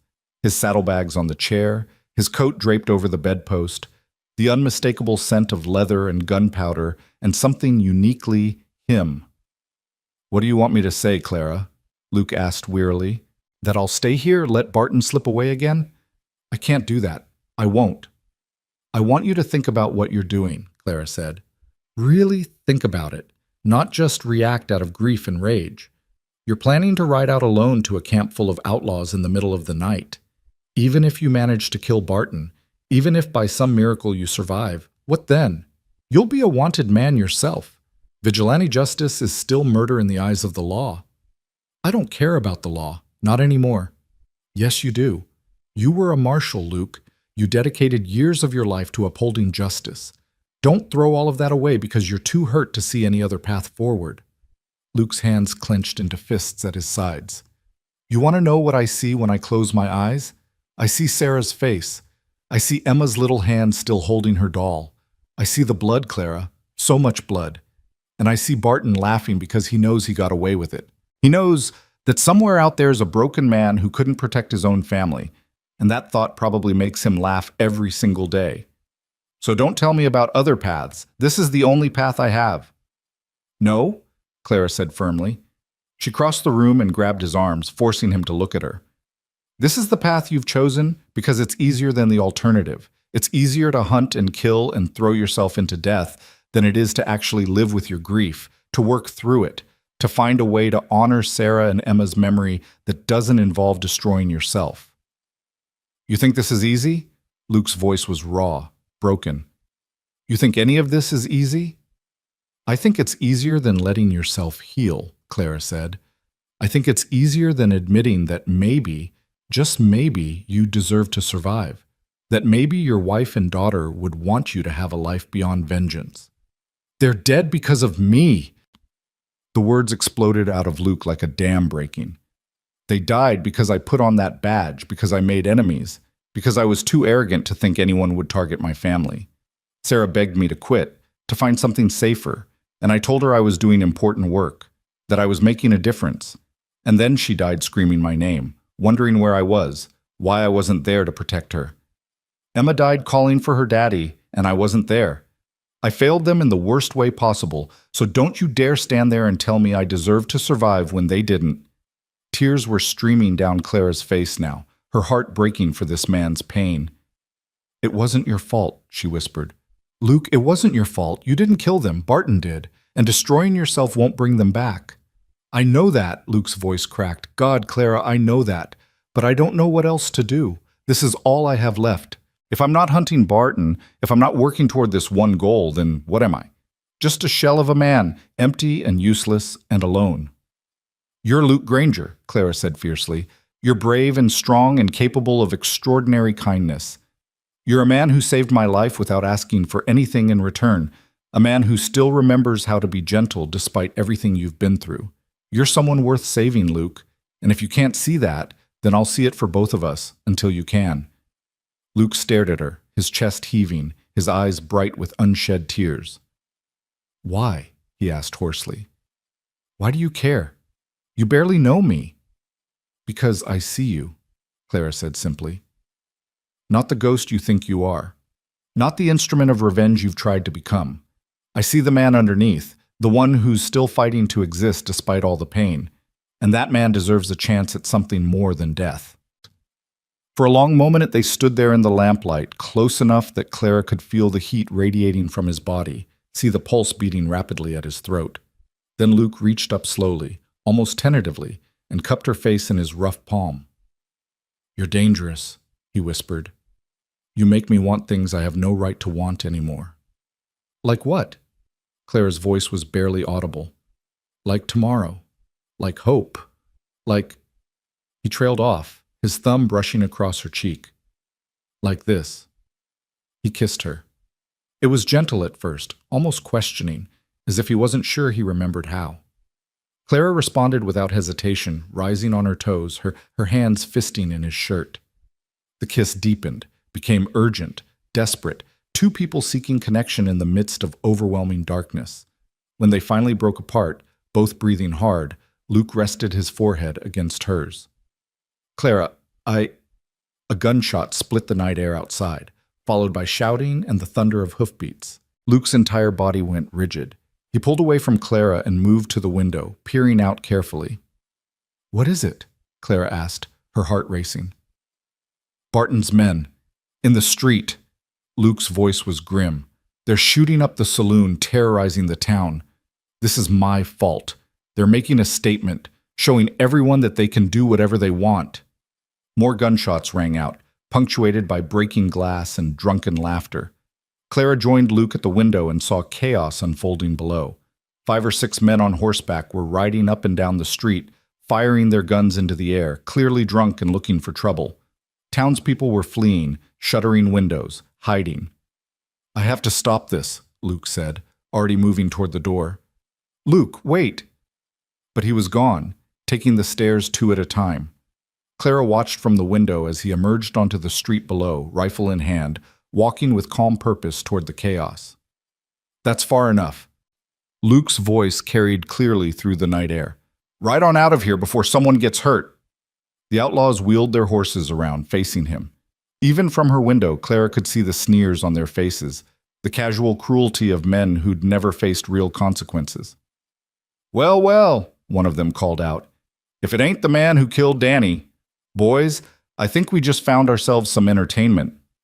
Clara's breath caught in her throat as the men started to spread out, circling Luke like wolves. He stood his ground, rifle ready, and she realized with dawning horror that he'd just walked into exactly the kind of confrontation he'd been planning. Except now it was in the middle of town, with innocent people watching from windows, exactly what he'd promised Sheriff Cole he wouldn't do. And Clara knew, with sick certainty, that whatever happened in the next few minutes would determine not just Luke's fate, but the fate of everyone in Silver Creek. The storm they'd been riding ahead of had finally caught up with them, and there was no more running. Clara's hands gripped the windowsill so tightly her knuckles went white as she watched the scene unfold below. Luke stood in the center of the street, a solitary figure facing down 6 mounted outlaws who circled him like buzzards around a dying animal. The lamplight from the saloon cast long, dancing shadows across the dusty ground, and somewhere in the distance a dog was barking frantically as if sensing the violence about to erupt. "You boys have 3 seconds to turn those horses around," Luke called out, his voice steady as stone. "After that, I start shooting, and I don't miss." The outlaw who'd spoken before, a thick-shouldered man with a cruel mouth, laughed. "You hear that, boys? One man with a rifle thinks he can take all 6 of us. That's either the bravest or the stupidest thing I've heard all week." "I'm betting on stupid," another man chimed in, younger, with wild eyes that suggested too much whiskey and not enough sense. "Especially since we know exactly who you are, Granger. Word travels fast.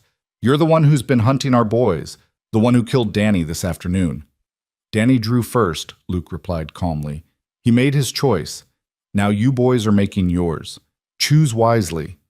Clara's heart was hammering so hard she could barely breathe. She had to do something, had to help somehow. But what could she possibly do? She had no weapons, no training, nothing but the desperate need to keep Luke alive. Her eyes darted around the room, landing on the water pitcher by the washstand, the lamp on the table. Pathetic, useless things that couldn't stop bullets. Down on the street, the thick-shouldered man was still talking, clearly enjoying himself. "Here's the thing, Granger. Our boss, Mr. Barton, he's real interested in meeting you. Seems you've made quite an impression, what with hunting his men and all. So we're going to take you to him, let him decide what to do with you.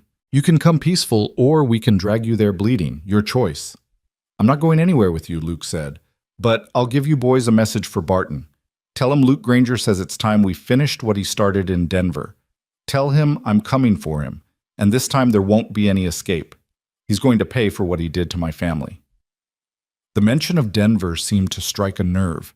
The thick-shouldered man's smile faded, replaced by something harder, meaner. So that's what this is about. You're the marshal whose wife and kid got themselves killed. Barton told us about you, said you'd been following him like a lost puppy, always a day late and $1 short. Luke's finger moved to the rifle's trigger. Last warning. Take him, the thick-shouldered man shouted. Everything happened at once. The outlaws spurred their horses forward, guns coming up.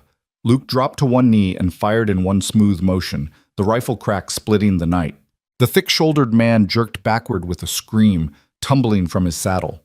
Luke worked the lever, fired again, and another outlaw fell, clutching his leg. The remaining 4 scattered, seeking cover, returning fire. Bullets whined through the air, one shattering the window of the general store, another kicking up dust near Luke's feet. He dove behind a water trough, taking cover, continuing to fire with methodical precision. Clara couldn't stand it anymore. She grabbed the lamp from the table and ran out of the room, taking the stairs so fast she nearly fell. Martha was in the lobby, her face pale with fear, peering out through a crack in the door. "Miss Whitmore, get back upstairs," Martha cried. "It's not safe." "I know," Clara said, pushing past her toward the door. "That's why I have to help." She burst out onto the street, staying close to the building fronts, the lamp clutched in her hands. The shooting had momentarily paused, both sides reassessing. Clara could see Luke behind the water trough, reloading his rifle, blood seeping from a graze on his shoulder. The outlaws had taken cover behind various obstacles, one near the saloon steps, 2 behind a wagon, one in the alley beside the general store. "Clara, get back inside," Luke shouted when he saw her, his face contorted with fury and fear. "What the hell are you doing?" "Saving your life, you stubborn fool," Clara yelled back. Then, before she could lose her nerve, she ran toward the alley where one of the outlaws was hiding. She could see him there in the shadows, his attention fixed on Luke, his gun raised and ready to fire. Clara threw the lamp with all her strength. It struck the wall beside the outlaw's head and exploded, oil spraying everywhere, flames erupting instantly. The man screamed and staggered backward, his sleeve catching fire, his gun clattering to the ground as he frantically tried to beat out the flames. "Behind you!" Clara screamed at Luke, pointing toward the saloon where another outlaw was taking aim. Luke spun and fired without hesitation. The outlaw dropped, his gun firing harmlessly into the air. That left 2 men still standing, and they seemed to finally realize they were losing this fight badly. They broke cover and ran for their horses, mounting up and spurring away into the darkness, not bothering to collect their fallen comrades. For a moment, everything was silent except for the crackle of flames in the alley and the moaning of the wounded outlaws. Then Sheriff Cole came running up the street, his young deputy Tommy close behind, both carrying shotguns. "Jesus Christ, Granger!" Cole shouted. "What the hell happened here?" "Your town had a problem," Luke said, emerging from behind the water trough, still covering the wounded men with his rifle. "I solved it." Clara ran to him, her hands reaching for his bloodied shoulder. "You're hurt." "It's nothing, just a graze." Luke caught her hands, his eyes blazing. "What were you thinking? You could have been killed. I told you to stay in the hotel. And I told you I wasn't going to let you die," Clara shot back, her voice shaking with adrenaline and fear and fury. "You were outnumbered. They were going to kill you. Someone had to do something." "So you threw a lamp at an armed outlaw?" Luke's voice rose. "That's your idea of helping?" "It worked, didn't it?" Before Luke could respond, Cole stepped between them. "You two can argue later. Right now, we've got wounded prisoners to deal with and a fire to put out." He gestured to Tommy. "Get some men together. We need water for that fire, and we need to get these outlaws to the jail before they bleed out." More townspeople were emerging now, drawn by the gunfire and the flames. Clara recognized Martha among them, and several men who quickly organized to fight the fire before it could spread. Within minutes, a bucket brigade had formed, water splashing from hand to hand, slowly bringing the blaze under control. Luke and Clara stood aside as Cole and his deputy began collecting the fallen outlaws. 2 were dead, the thick-shouldered man and the one Luke had shot near the saloon. 3 were wounded but alive, including the one Clara had hit with the lamp, who had burns on his arm and face but would survive. They were rounded up and marched off toward the jail, leaving bloody tracks in the dust. "This changes everything," Luke said quietly, his eyes on the departing prisoners. "Barton knows now where I am. He'll come with everything he's got." "Good," Clara said, surprising herself with the venom in her voice. "Let him come. We'll be ready." Luke looked at her sharply. "We?" "Clara, there is no we in this. You're not—" "I'm not what? Involved?" "In case you've forgotten, those men attacked my wagon first. They killed my driver. They've been hunting me too. This became my fight the moment they pulled their guns on me." Clara grabbed Luke's arm, forcing him to face her fully. "I'm not some delicate flower who needs protecting, Luke. I left everything I knew to come out here and build a new life. I've been shot at, chased across 30 miles of prairie, and now I've set a man on fire to save your life. So don't you dare try to shut me out of this." A ghost of a smile touched Luke's lips despite everything. "You really are dangerous. You know that? I learned from the best." Sheriff Cole returned, his expression grim. "I've got 3 prisoners in my jail, all singing like canaries now that they realize how much trouble they're in. They confirmed what I suspected. Barton's got about a dozen men at Copper Canyon, and they were planning to hit the town tomorrow night. Rob the bank, shake down the businesses, probably burn a few buildings to make a point. This little raid tonight was supposed to soften us up, show us they could do whatever they wanted. But now they know we'll fight back," Luke said. "That might make them more cautious. Or it might make them come at us with everything they've got." Cole ran a hand through his graying hair. "Mr. Granger, I need your help. I know you're not a lawman anymore, but you've got more experience dealing with men like this than I do. My deputy's a good kid, but he's never been in a real fight. The town's got maybe a dozen men who can handle a gun, but most of them are ranchers and store clerks, not fighters. If Barton comes tomorrow with all his men, we're going to need every advantage we can get." Luke was quiet for a moment, his jaw working. Clara could see the war happening behind his eyes, the part of him that wanted to ride out alone and face Barton man to man, versus the part that recognized these people needed help. That revenge wasn't worth letting innocent folks die. "All right," Luke finally said. "We'll make a stand here. Fortify the town, set up defensive positions, turn this into a killing ground if they want to come at us. But Sheriff, you need to understand something. When this is over, when Barton's dealt with, I'm taking him. Not for trial, not for jail. For what he did to my family." Cole's expression was conflicted, but he nodded. "I can't officially condone that, Mr. Granger. But unofficially, I won't stand in your way. That man's got too much blood on his hands to quibble about legal niceties." He extended his hand. "We've got a deal." They shook on it, and Clara felt something shift in the air. This was no longer just Luke's vendetta. It had become a community fighting for survival. The thought should have terrified her, but instead, she felt a strange sense of purpose settling over her shoulders. This was why she'd come west, not just to teach children, but to be part of something real, something that mattered. The rest of the night passed in a blur of activity. Luke took charge with the easy authority of a man who'd led men before, organizing the town's defenses with military precision.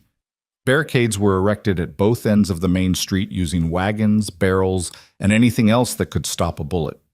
The most defensible buildings, the sheriff's office, the hotel, and the church, were designated as strongholds where women and children could shelter if the fighting started. Clara found herself working alongside Martha and several other women, preparing medical supplies, organizing food and water, making sure everyone knew where to go if trouble came. No one questioned her presence or her authority. Out here, when death was coming, credentials and propriety didn't matter. What mattered was whether you could be counted on to do what needed doing.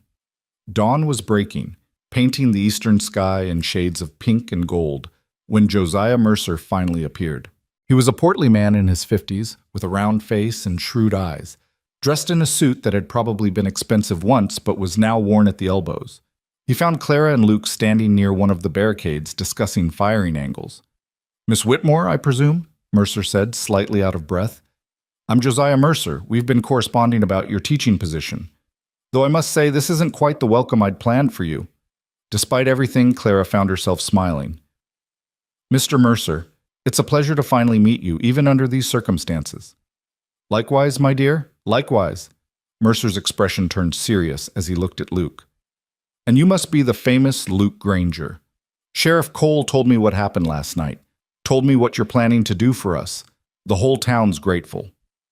Save your gratitude until after we survive, Luke said bluntly.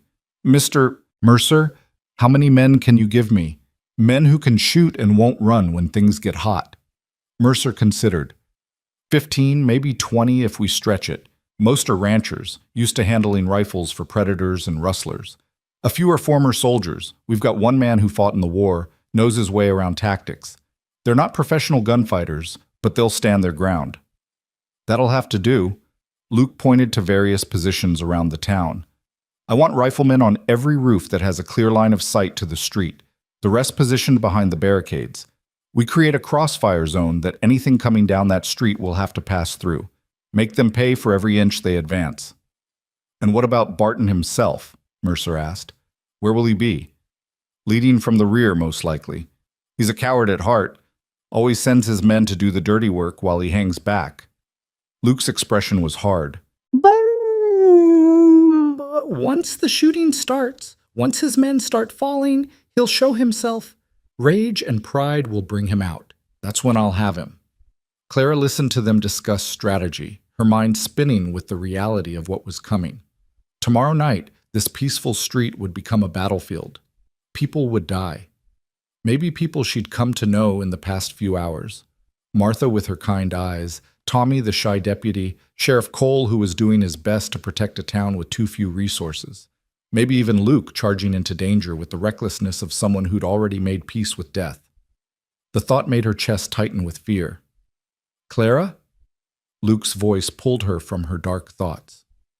You all right? No, she said honestly. I'm terrified. But I'm here, and I'll do whatever needs doing. Luke's expression softened. I'm going to ask Martha to set you up in the church with the other women. When the fighting starts, I'll be right here, Clara interrupted. I can reload weapons, I can tend the wounded, I can watch your back. You need every able body you've got, Luke. You can't afford to bench people just because they're women. She's right, Martha said, appearing beside them with a rifle in her hands that she held with surprising competence. My late husband taught me to shoot when we first came out here. I'm not sitting in a church saying prayers while my town burns. Half the women here feel the same way. Luke looked like he wanted to argue, but Mercer cut in. Mr. Granger, this is the West. Out here, women shoot alongside men when survival's on the line. You'd be foolish to turn down help, regardless of where it comes from. Fine, Luke said, though he didn't look happy about it. But Clara, you stay near me. If things go bad, if we start losing, I need you to run. Promise me that. But I promise, Clara lied, knowing she'd do no such thing. She wasn't leaving Luke to die. Not after everything they'd been through. Not after that kiss, brief and desperate as it had been. Not when she was just beginning to realize how much he'd come to mean to her. The day passed in tense preparation. Men drilled on the barricades, practicing shooting positions and reload procedures. Women organized supplies and created an impromptu hospital in the hotel lobby, with Martha taking charge and showing surprising knowledge of treating wounds. Sheriff Cole sent riders to the neighboring ranches, calling for any men who could be spared to help defend the town. By mid-afternoon, they had 32 defenders in total. Not nearly enough if Barton came with his full force, but better than nothing. Luke positioned them carefully, using every trick he'd learned in his years as a lawman. The town, he explained to Clara, was now a trap waiting to be sprung. The key is making them think they can win, he said, showing her the setup. We leave the southern barricade lighter, make it look weak. They'll focus their attack there, thinking they can break through. But once they commit, we hit them from the roofs and from the northern barricade, catch them in a crossfire with nowhere to run. And if they don't fall for it, then we improvise. Luke's smile was grim. I've learned that no plan survives contact with the enemy. You prepare as best you can, then you adapt. As sunset approached, a rider appeared on the southern horizon, a single man on a gray horse carrying a white flag. Luke and Sheriff Cole met him at the southern barricade, rifles ready despite the flag of truce. The rider was young, probably not even 20, with nervous eyes and shaking hands. I've got a message from Mr. Barton, he said, his voice cracking slightly. He says you've got one of his wounded men in your jail, and he wants him back. He's willing to trade for him. Trade what? Cole demanded. Your lives. The young man swallowed hard. Mr. Barton says if you release his man and that woman who is in the wagon, the one you're hiding, he'll leave the town in peace. You've got until midnight to decide. After that, he's coming with everything he's got, and he won't leave a building standing." Luke's hand clenched on his rifle. "You go back and tell Barton that he's not getting the woman, he's not getting his man, and if he wants a fight, we'll give him one he won't forget. Tell him Luke Granger says it's time we ended this. Him and me, face to face. Or is he too much of a coward to face the husband of the woman he murdered?" The young rider's eyes went wide. "You're Granger? The marshal from Denver?" "Former marshal," Luke corrected. "Now I'm just a man with a debt to collect. You make sure Barton gets that message, boy. Every word." The rider nodded frantically and wheeled his horse around, galloping back the way he'd come. Clara, watching from behind the barricade, saw the fear in the young man's face and wondered how many of Barton's men were there out of loyalty versus terror. How many would run if given the chance?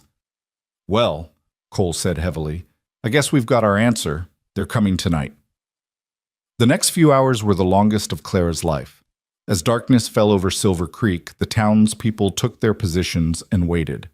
Clara found herself on the roof of the hotel with Luke and 3 other men, lying flat on her stomach behind a low parapet, a loaded rifle beside her that Martha had pressed into her hands with quick instructions on how to use it. "You squeeze the trigger, don't pull," Martha had said, "and aim for the center of the chest, biggest target." Now Clara lay in the darkness, her heart pounding, the rifle cold and heavy in her hands. Luke was beside her, close enough that she could feel the warmth of his body, hear the steady rhythm of his breathing. Around them, the town was silent, waiting, every defender at their post. "Are you scared?" Clara whispered. "Terrified," Luke admitted. "Anyone who says they're not scared before a fight is either lying or stupid. Fear keeps you sharp, keeps you alive." "What if we lose? What if there's too many of them?" Luke turned his head to look at her, and in the moonlight his eyes were soft. "Then we lose knowing we stood up and fought, that we didn't let evil win without a battle. But Clara, if things go bad, if I tell you to run, you do it. You find a horse, and you ride as far and as fast as you can. Find another town, start over, live the life you came out here to live." "And leave you?" Clara shook her head. "I can't do that, Luke, I won't." "You have to, because if you die here tonight, because of me, because of my vendetta, I'll never forgive myself. You understand? You're my—" He stopped, seemed to struggle for words. "You're my reason to remember that there's more to life than revenge. You make me want to survive this, so promise me you'll run if you have to." Clara reached out and took his hand, squeezing tight. "I promise I'll try to survive. That's the best I can do." It would have to be enough, because at that moment, one of the sentries on the ground gave a low whistle, the signal they'd agreed on. Riders approaching from the south, a lot of them, from the sound of it. Luke raised his head carefully, peering over the parapet. Clara did the same, her breath catching in her throat at what she saw. They were coming down the street in a loose formation, 20 riders, all heavily armed, moving with the confidence of men who'd never lost a fight. In the center, on a magnificent black horse, rode a man with red hair that gleamed like blood in the moonlight. Rance Barton. Even from a distance, Clara could feel the malevolence rolling off him, the casual cruelty of someone who enjoyed inflicting pain. "Hold your fire," Luke whispered, his voice carrying just loud enough for the other defenders on the roof to hear. "Let them get into the kill zone. Wait for my signal." The riders came closer, moving slowly now, wary of ambush. Barton raised his hand, bringing them to a halt about 50 yards from the southern barricade. He looked around at the dark buildings, the seemingly empty street, and laughed. "Well now," Barton called out, his voice smooth as silk and twice as deadly. "Looks like the brave defenders of Silver Creek decided to hide like the cowards they are. That's fine. Makes burning the town easier when no one's shooting back." "We're not hiding, Barton," Luke called down from the roof. "We're just waiting for you to make your last mistake." Barton's head snapped up, searching for the source of the voice. When he spotted Luke on the roof, his smile widened. "Luke Granger, I was hoping you'd be here. Saves me the trouble of tracking you down. You've been quite the nuisance these past few months." "Good," Luke said. "I'd hate to think I wasn't making an impression. How's that for a message? 3 of your men dead, 3 more in jail, and we haven't even started the real fight yet. Oh, we're starting it now, Barton promised. And when it's done, I'm going to burn this town to the ground, kill every man who stood against me, and take my sweet time with that pretty schoolteacher you've been protecting, just like I did with your wife. Luke's entire body went rigid beside Clara. She grabbed his arm, feeling the tremor of rage running through him. Don't, she whispered urgently.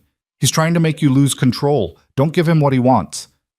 For a moment, she thought Luke would leap off the roof right then, throw himself at Barton in a suicidal rage. But then he took a deep breath and called back, his voice steady despite the fury underneath. You talk too much, Barton. Always did. Let's see if you fight as well as you run your mouth. Barton's smile vanished. Kill them! Kill them all! The outlaws spurred their horses forward, guns blazing, charging toward the southern barricade just as Luke had predicted. They made it perhaps 20 feet before Luke gave the signal. Now! The night exploded into gunfire. Rifles erupted from every rooftop, every window, every defensive position that Luke had so carefully arranged. The crossfire caught Barton's men in a withering storm of lead that turned the street into a slaughter ground. Horses screamed and reared, throwing riders. Men tumbled from saddles, some dead before they hit the ground, others crawling desperately for cover that didn't exist. Clara forced herself to raise her rifle, to sight down the barrel at a man who was aiming at the defenders below. Her hands shook violently, her finger frozen on the trigger. This was different from throwing a lamp in the heat of the moment. This was deliberate, calculated killing, and her entire body rebelled against it. Breathe, Luke said beside her, still firing with mechanical precision. You don't have to shoot, Clara. Just stay down. But one of the outlaws had spotted their position. He wheeled his horse around and fired upward, the bullet striking the parapet inches from Clara's head, showering her with splinters. Instinct took over. She squeezed the trigger, the rifle kicking hard against her shoulder, and watched in horror as the man jerked backward, a red stain spreading across his chest. He fell from his horse and didn't move again. Clara's stomach lurched. She'd just killed a man, actually taken a human life. The rifle slipped from her nerveless fingers, clattering on the roof. Clara! Luke grabbed her shoulders, forcing her to look at him instead of at the body in the street. Hey, look at me. Look at me. You did what you had to do. He would have killed you, killed all of us. You understand? This isn't murder. This is survival. Clara nodded mutely, but she couldn't stop shaking. Luke pulled her against his chest, shielding her with his own body as he continued to fire one-handed. The battle raged around them. The night turned into chaos of gunfire and screaming and the acrid smell of gunpowder. Below, the outlaws who'd survived the initial ambush were breaking apart, some trying to flee, others taking cover behind dead horses and returning fire. But the defenders had the advantage of position and preparation. Slowly, methodically, they picked off Barton's men one by one. Through the smoke and confusion, Clara saw Barton himself, still mounted on his black horse, screaming orders that no one could hear over the gunfire. He looked furious, disbelieving, as if it had never occurred to him that a small town could fight back this effectively, that his reign of terror could actually end. There, Luke pointed. He's trying to retreat. I'm not letting him get away again.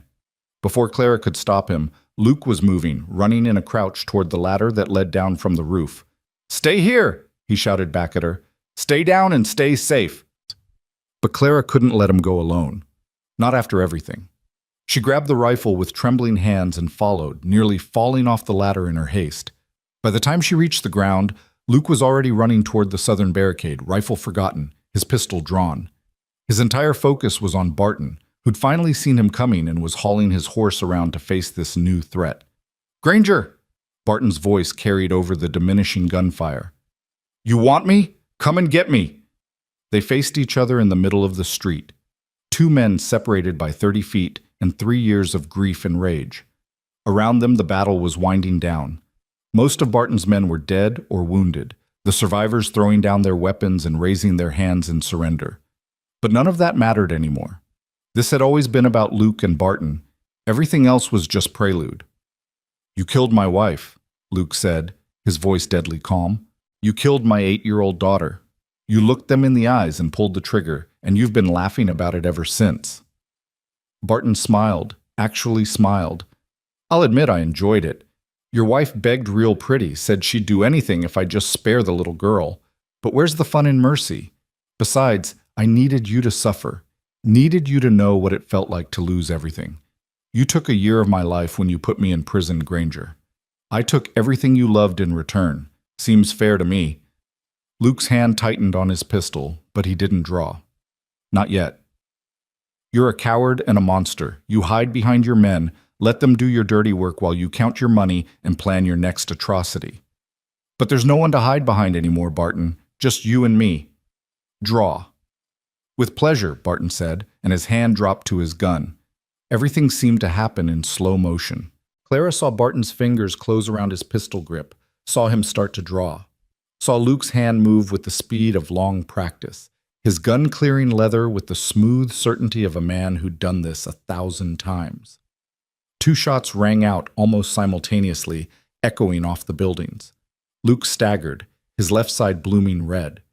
Barton made a choking sound and looked down at the hole in his chest, surprise written across his face. His gun fell from his fingers. He swayed in the saddle, tried to say something, then toppled sideways and hit the ground with a heavy thud. "Luke!" Clara screamed, running toward him. He was still on his feet somehow, his gun still raised, making sure Barton was really down. Only when he saw the outlaw leader lying motionless in the dirt did Luke lower his weapon. "It's done," he said, his voice barely a whisper. "It's finally done." Then his legs gave out, and he collapsed. Clara caught him before he hit the ground, or tried to. He was too heavy, and they both went down hard. She cradled his head in her lap, her hands pressing frantically against the wound in his side, trying to stop the bleeding that seemed to be coming from everywhere at once. "No, no, no," she chanted, tears streaming down her face. "You don't get to die now. Not after everything. Luke, stay with me. Please stay with me." His eyes found hers, and even through the pain she could see something that looked almost like peace. "Did I get him? Is Barton dead?" "Yes," Clara sobbed. "He's dead. You got him. Now stop talking and save your strength. Martha, we need help over here." People were running toward them now, Sheriff Cole, Martha with her medical supplies, Tommy, and several other townsmen. They formed a circle around Luke and Clara, and Martha dropped to her knees beside them, her experienced hands already assessing the damage. "The bullet went through," Martha said after a moment, her voice professionally calm. "That's good. Means we don't have to dig it out. But he's losing a lot of blood. We need to get him inside, get him patched up proper. You men, get him to the hotel. Gently now." They lifted Luke as carefully as they could, but he still groaned with pain. Clara stayed right beside him, clutching his hand, refusing to let go even when Martha tried to shoo her away. They carried him into the hotel and laid him on a table that had been prepared for just this purpose, white sheets already stained with blood from earlier wounded.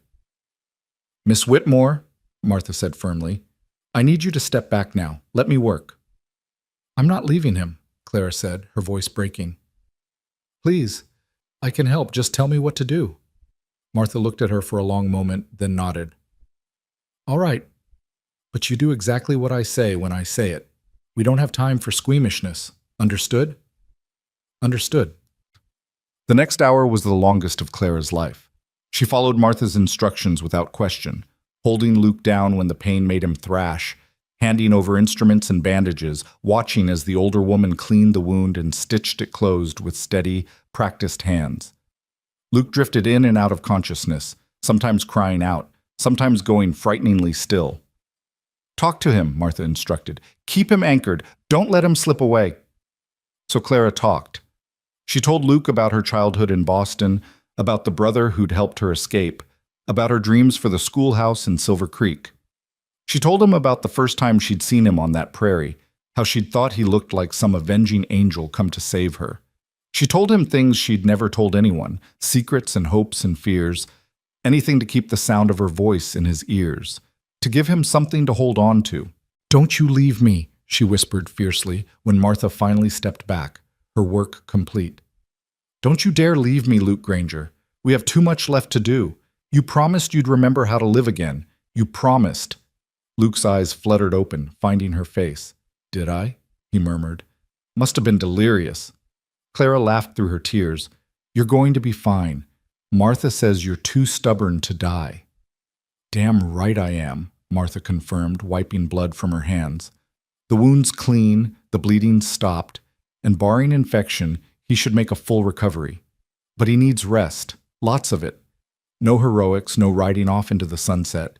Just bed rest and recuperation. I'll make sure of it, Clara promised. Over the next few days, the town of Silver Creek slowly returned to normal, or as normal as it could be after a battle that had left 8 outlaws dead and another 6 in custody awaiting the territorial marshal. The prisoners sang like birds, desperate to save their own necks, and their testimonies painted a picture of Barton's crimes that stretched back years and across 3 territories. The marshal, when he finally arrived, said it was the biggest outlaw roundup he'd seen in a decade. Luke spent those days recovering in a room at the hotel, with Clara rarely leaving his side. She brought him meals, changed his bandages, read to him from the books she'd managed to salvage from her wagon. They talked for hours, sharing stories, learning each other, building something that felt fragile and precious and impossibly new. On the 3rd day, Sheriff Cole came to visit, his hat in his hands, looking uncharacteristically nervous. "Mr. Granger," he said, "I wanted to thank you for what you did. The whole town does. You saved a lot of lives, and you rid the territory of a genuine monster. The territorial marshal says there's a reward for Barton, $5,000. That's yours, of course." Luke shook his head. "Split it among the defenders, the men who stood with us. They earned it more than I did." "That's generous of you, but I didn't do this for money, Sheriff. I did it because it needed doing, because Barton needed to pay for what he'd done. The money doesn't matter." Luke glanced at Clara, who was sitting in the chair beside his bed, her hand in his. "Besides, I'm thinking I might stay in Silver Creek for a while. See what happens." Cole's face broke into a wide smile. "Well now, that would be something. Tell you the truth, I've been thinking about retiring. My joints aren't what they used to be, and after that battle, I'm thinking maybe it's time to let a younger man take over, someone with real experience. Town could use a proper lawman." "Sheriff Cole," Luke said carefully, "are you offering me a job?" "If you're interested. The pay's not much, and the work's mostly boring. Cattle disputes, drunk cowboys, the occasional horse thief. But it's honest work, legal work, the kind of work a man could be proud of." Cole's expression turned serious. "The kind of work a man could build a life around, maybe even a family." Clara felt her heart leap at those words, at the implication behind them. Luke looked at her, and she saw the question in his eyes, the hope mixed with fear. Was this something he could have? Did he deserve it? "Yes," she said softly, answering the unspoken question. "Yes, you do." Luke's smile was like sunrise breaking over the prairie. "Then yes, Sheriff. I'm interested. Very interested." Cole left them alone after that, and for a long time Luke and Clara just sat in comfortable silence, hands clasped, the future spreading out before them like unmarked territory waiting to be explored. "I should warn you," Luke said finally, "I'm not the man I was before. The grief, the rage, the things I've done, they're part of me now. I can't just forget them or wish them away." "I'm not asking you to," Clara replied. "Sarah and Emma will always be part of you. They shaped who you are, and I wouldn't want you to be anyone else. But Luke, you're also more than your grief. You're kind and brave and capable of extraordinary things. You saved my life. You saved this whole town. That man, the one who could do all that, deserves to live, deserves to be happy." "And you think you could be happy with a broken-down former marshal who's got more scars than sense?" Clara leaned forward and kissed him, gentle and sweet. "I left everything I knew to come out here and start over, to build something new. I think we could build it together, if you're willing to try." "I'm willing," Luke whispered against her lips. "God help me. I'm willing to try." The weeks that followed were a revelation. Luke recovered slowly but steadily, and as his body healed, Clara watched his spirit begin to mend as well. The haunted look never fully left his eyes. She suspected it never would, but it was joined by other expressions now. Contentment, curiosity, joy. He laughed more, smiled more, let himself exist in moments instead of constantly preparing for the next battle.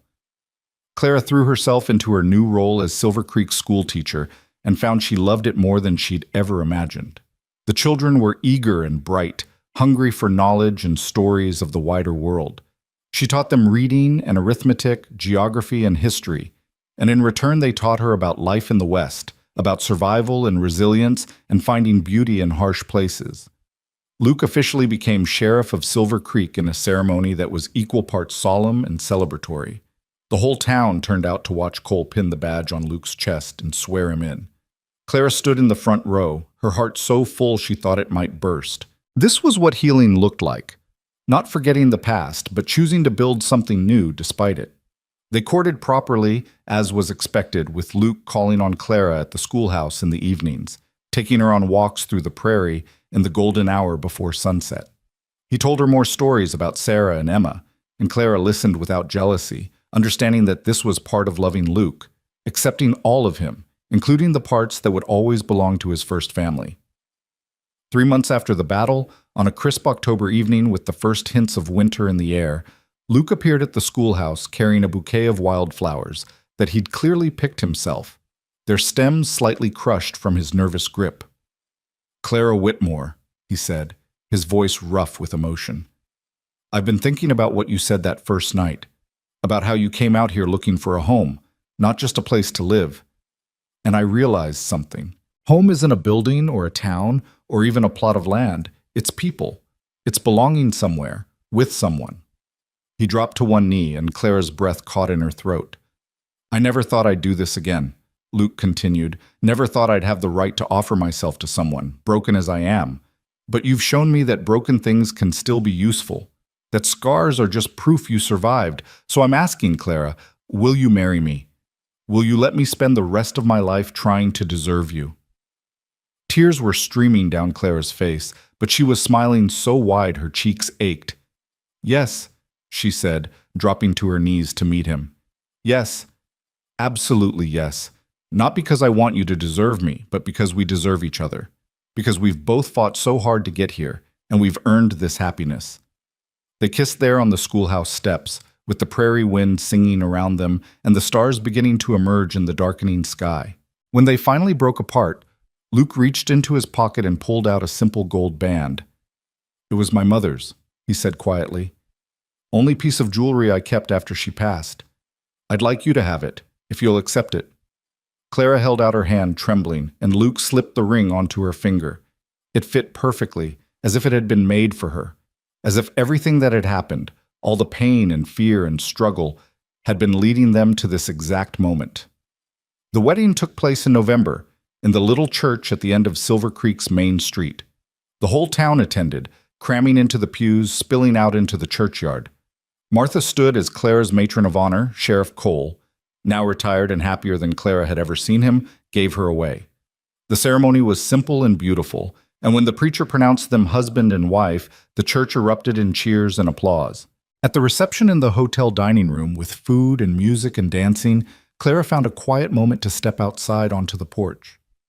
The night air was cold but not unpleasant, and the stars overhead were magnificent, more stars than she'd ever seen in Boston, where city lights drowned out half the sky. Luke joined her a moment later, slipping his arm around her waist. "You all right, Mrs. Granger?" Mrs. Granger. The name sent a little thrill through her. "More than all right. I'm happy. Genuinely, completely happy. I didn't know that was possible anymore." "Neither did I," Luke admitted. He was quiet for a moment, then said, "I went to their graves last week, Sarah's and Emma's. First time I've been back to Denver since it happened.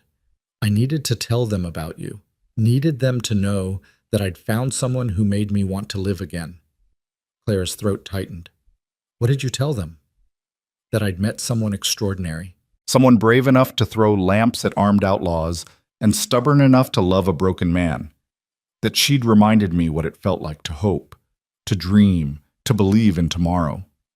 Luke turned to face her fully, his hands cupping her face. "That I would always love them, always carry them with me, but that I was choosing to live, to be happy, that I thought they'd approve."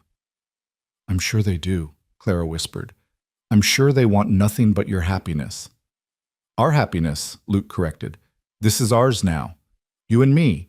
building something new from the ashes, a home, a life, maybe someday a family. The thought of children, of little ones with Luke's gray eyes or Clara's auburn hair, made her smile.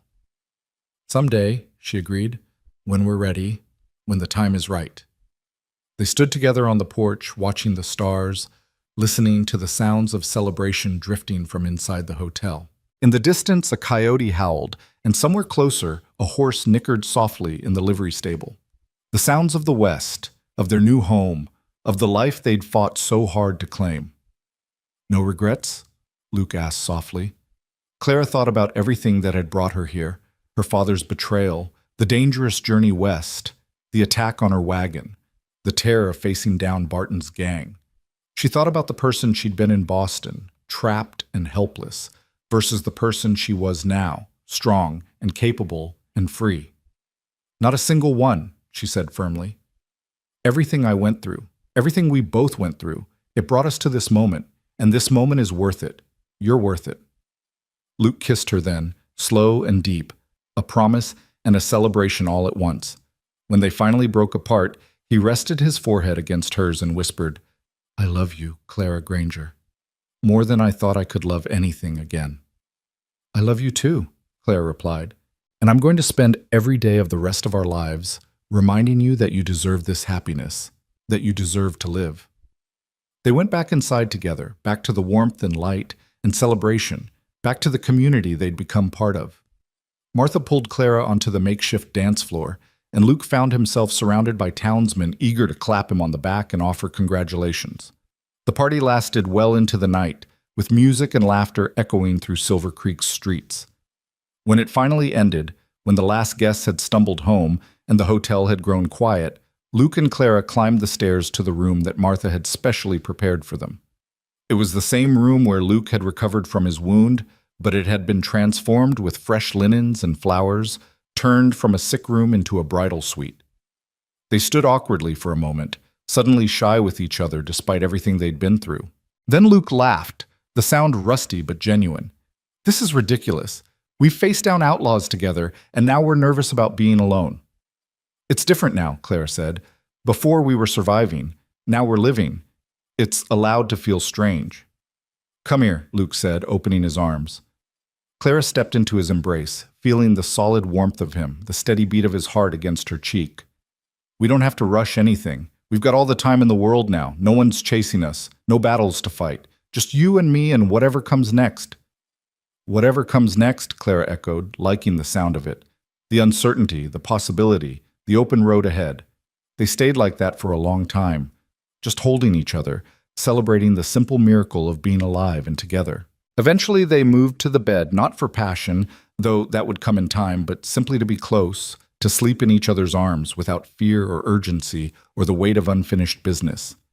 As Clara drifted off, warm and safe and loved, she thought about the journey that had brought her here, about the terrified woman who'd fled Boston in the dead of night, who'd watched her wagon explode in gunfire on the Wyoming prairie.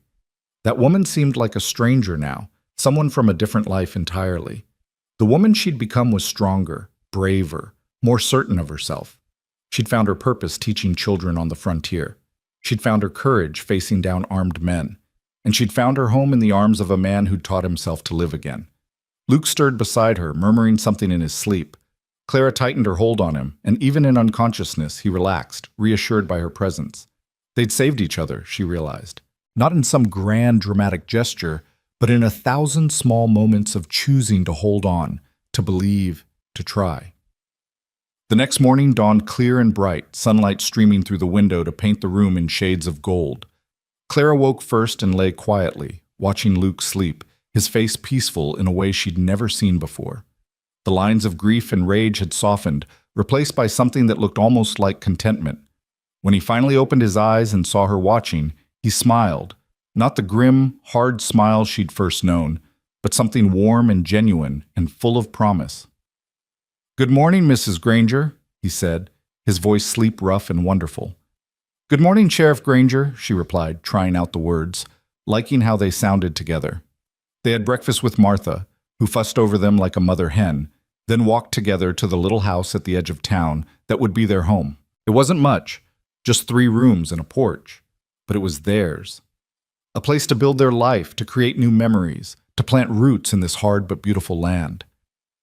As they stood on the porch, looking out at the prairie stretching endlessly in all directions, Luke took Clara's hand. "Are you ready for this?" "Really ready. It won't always be easy. The winters are harsh, the work is hard, and there's still danger out here. Outlaws, Indians, natural disasters. The West doesn't forgive mistakes." "I know," Clara said. "But I also know that I'd rather face all of that with you than go back to the safe, suffocating life I left behind. I'd rather be scared and free than comfortable and caged." "Then we'll face it together," Luke promised. "Whatever comes, the good and the bad, the easy and the hard, we'll face it side by side." And they did. Over the years that followed, they built a life that was exactly what they'd both been searching for without knowing it. Luke proved to be an excellent sheriff, respected and fair, bringing order to Silver Creek without becoming the kind of lawman who ruled through fear. Clara's school flourished, producing educated children who grew up to become doctors and lawyers, ranchers and teachers, spreading knowledge across the territory. They had their share of challenges, a harsh winter that tested everyone's resolve, a drought that threatened the town's survival, the occasional outlaw passing through looking for easy pickings. But they faced everything together, stronger as a partnership than either had been alone. And in time, the house at the edge of town filled with the sound of children's laughter. First a boy with Luke's gray eyes and serious expression, then twin girls with Clara's auburn hair and quick wit. Each one a blessing, each one proof that life could continue after loss, that joy could grow in soil fertilized by grief. Luke never forgot Sarah and Emma. Clara wouldn't have wanted him to. Their pictures hung in the parlor alongside the new family's photographs. And sometimes on quiet evenings, Luke would tell the children stories about their older sisters in heaven, keeping their memory alive in a way that honored the past without being trapped by it. The teacher who'd come to Silver Creek running from her old life became a pillar of the community, beloved by students and parents alike. The gunslinger who'd nearly destroyed himself in pursuit of revenge became a symbol of justice tempered with mercy, of strength guided by wisdom. Together they proved that broken things could be mended, that second chances were real, that even in the harsh and unforgiving West, love could take root and flourish. Years later, when Clara's hair had gone silver and Luke's movements had slowed with age, they would sit on that same porch and watch the sunset paint the prairie in impossible colors. Their children would visit with grandchildren in tow, and the house would fill with noise and life and the beautiful chaos of family. "Do you ever wonder," Luke asked one evening, his hand still finding Clara's as naturally as breathing, "what would have happened if I hadn't been there that day? If I'd been an hour later, or taken a different path, or decided hunting Barton wasn't worth the risk?" "I try not to," Clara admitted. "It's too frightening to think about all the ways we might have missed each other. All the small moments that had to align perfectly to bring us to this place." "Fate," Luke said softly. "Or maybe just dumb luck. Either way, I'm grateful. For you, for this life, for every day I get to wake up beside you. You saved me, Clara. You gave me a reason to live when I'd forgotten how." "We saved each other," Clara corrected, squeezing his hand. "And we built something beautiful from the wreckage, something worth fighting for." They sat in comfortable silence as the stars began to emerge, the same stars that had watched over them that first night on the prairie, when a desperate teacher and a grief-stricken gunslinger had found each other in the darkness. The stars had witnessed their journey from survival to healing to love, and would continue watching long after they were gone, eternal witnesses to a story of redemption and second chances. In Silver Creek, they would tell the story for generations, about the teacher who tamed the gunslinger's heart, about the man who learned to live again, about the battle that saved the town and the love that grew from ashes. The details would blur with time, becoming legend, but the core truth remained unchanged, that sometimes the people we need most find us when we're at our lowest. That grief, while powerful, doesn't have to be permanent. That courage comes in many forms, from facing down armed outlaws to simply choosing to hope when hope seems impossible. And that love, real love, doesn't erase the past but gives us the strength to build a future despite it. As the last light faded from the western sky and the coyotes began their nightly chorus, Luke and Clara Granger sat together on their porch, hands clasped, hearts full, grateful for every twist of fate that had brought them to this perfect, imperfect life. They'd both traveled such long, painful roads to get here, but sitting together in the gathering darkness, surrounded by the evidence of the life they'd built, the home, the family, the love that had conquered grief, they knew with absolute certainty that every step had been worth it. The gunslinger had been tamed not by force, but by compassion. The teacher had found not just a school, but a calling, not just a town, but a home. And together, under the vast Wyoming sky, they'd created something that would endure long after they were gone, a legacy of hope, a testament to survival. A love story written in dust and blood and unwavering determination, proving that even in the darkest times, when all seems lost, the human heart's capacity for healing and connection can work miracles. Their story ended not with grand gestures or dramatic pronouncements, but with something infinitely more precious: a quiet evening, a clasped hand, and the simple, profound knowledge that they were exactly where they belonged, together, home, finally, blessedly at peace.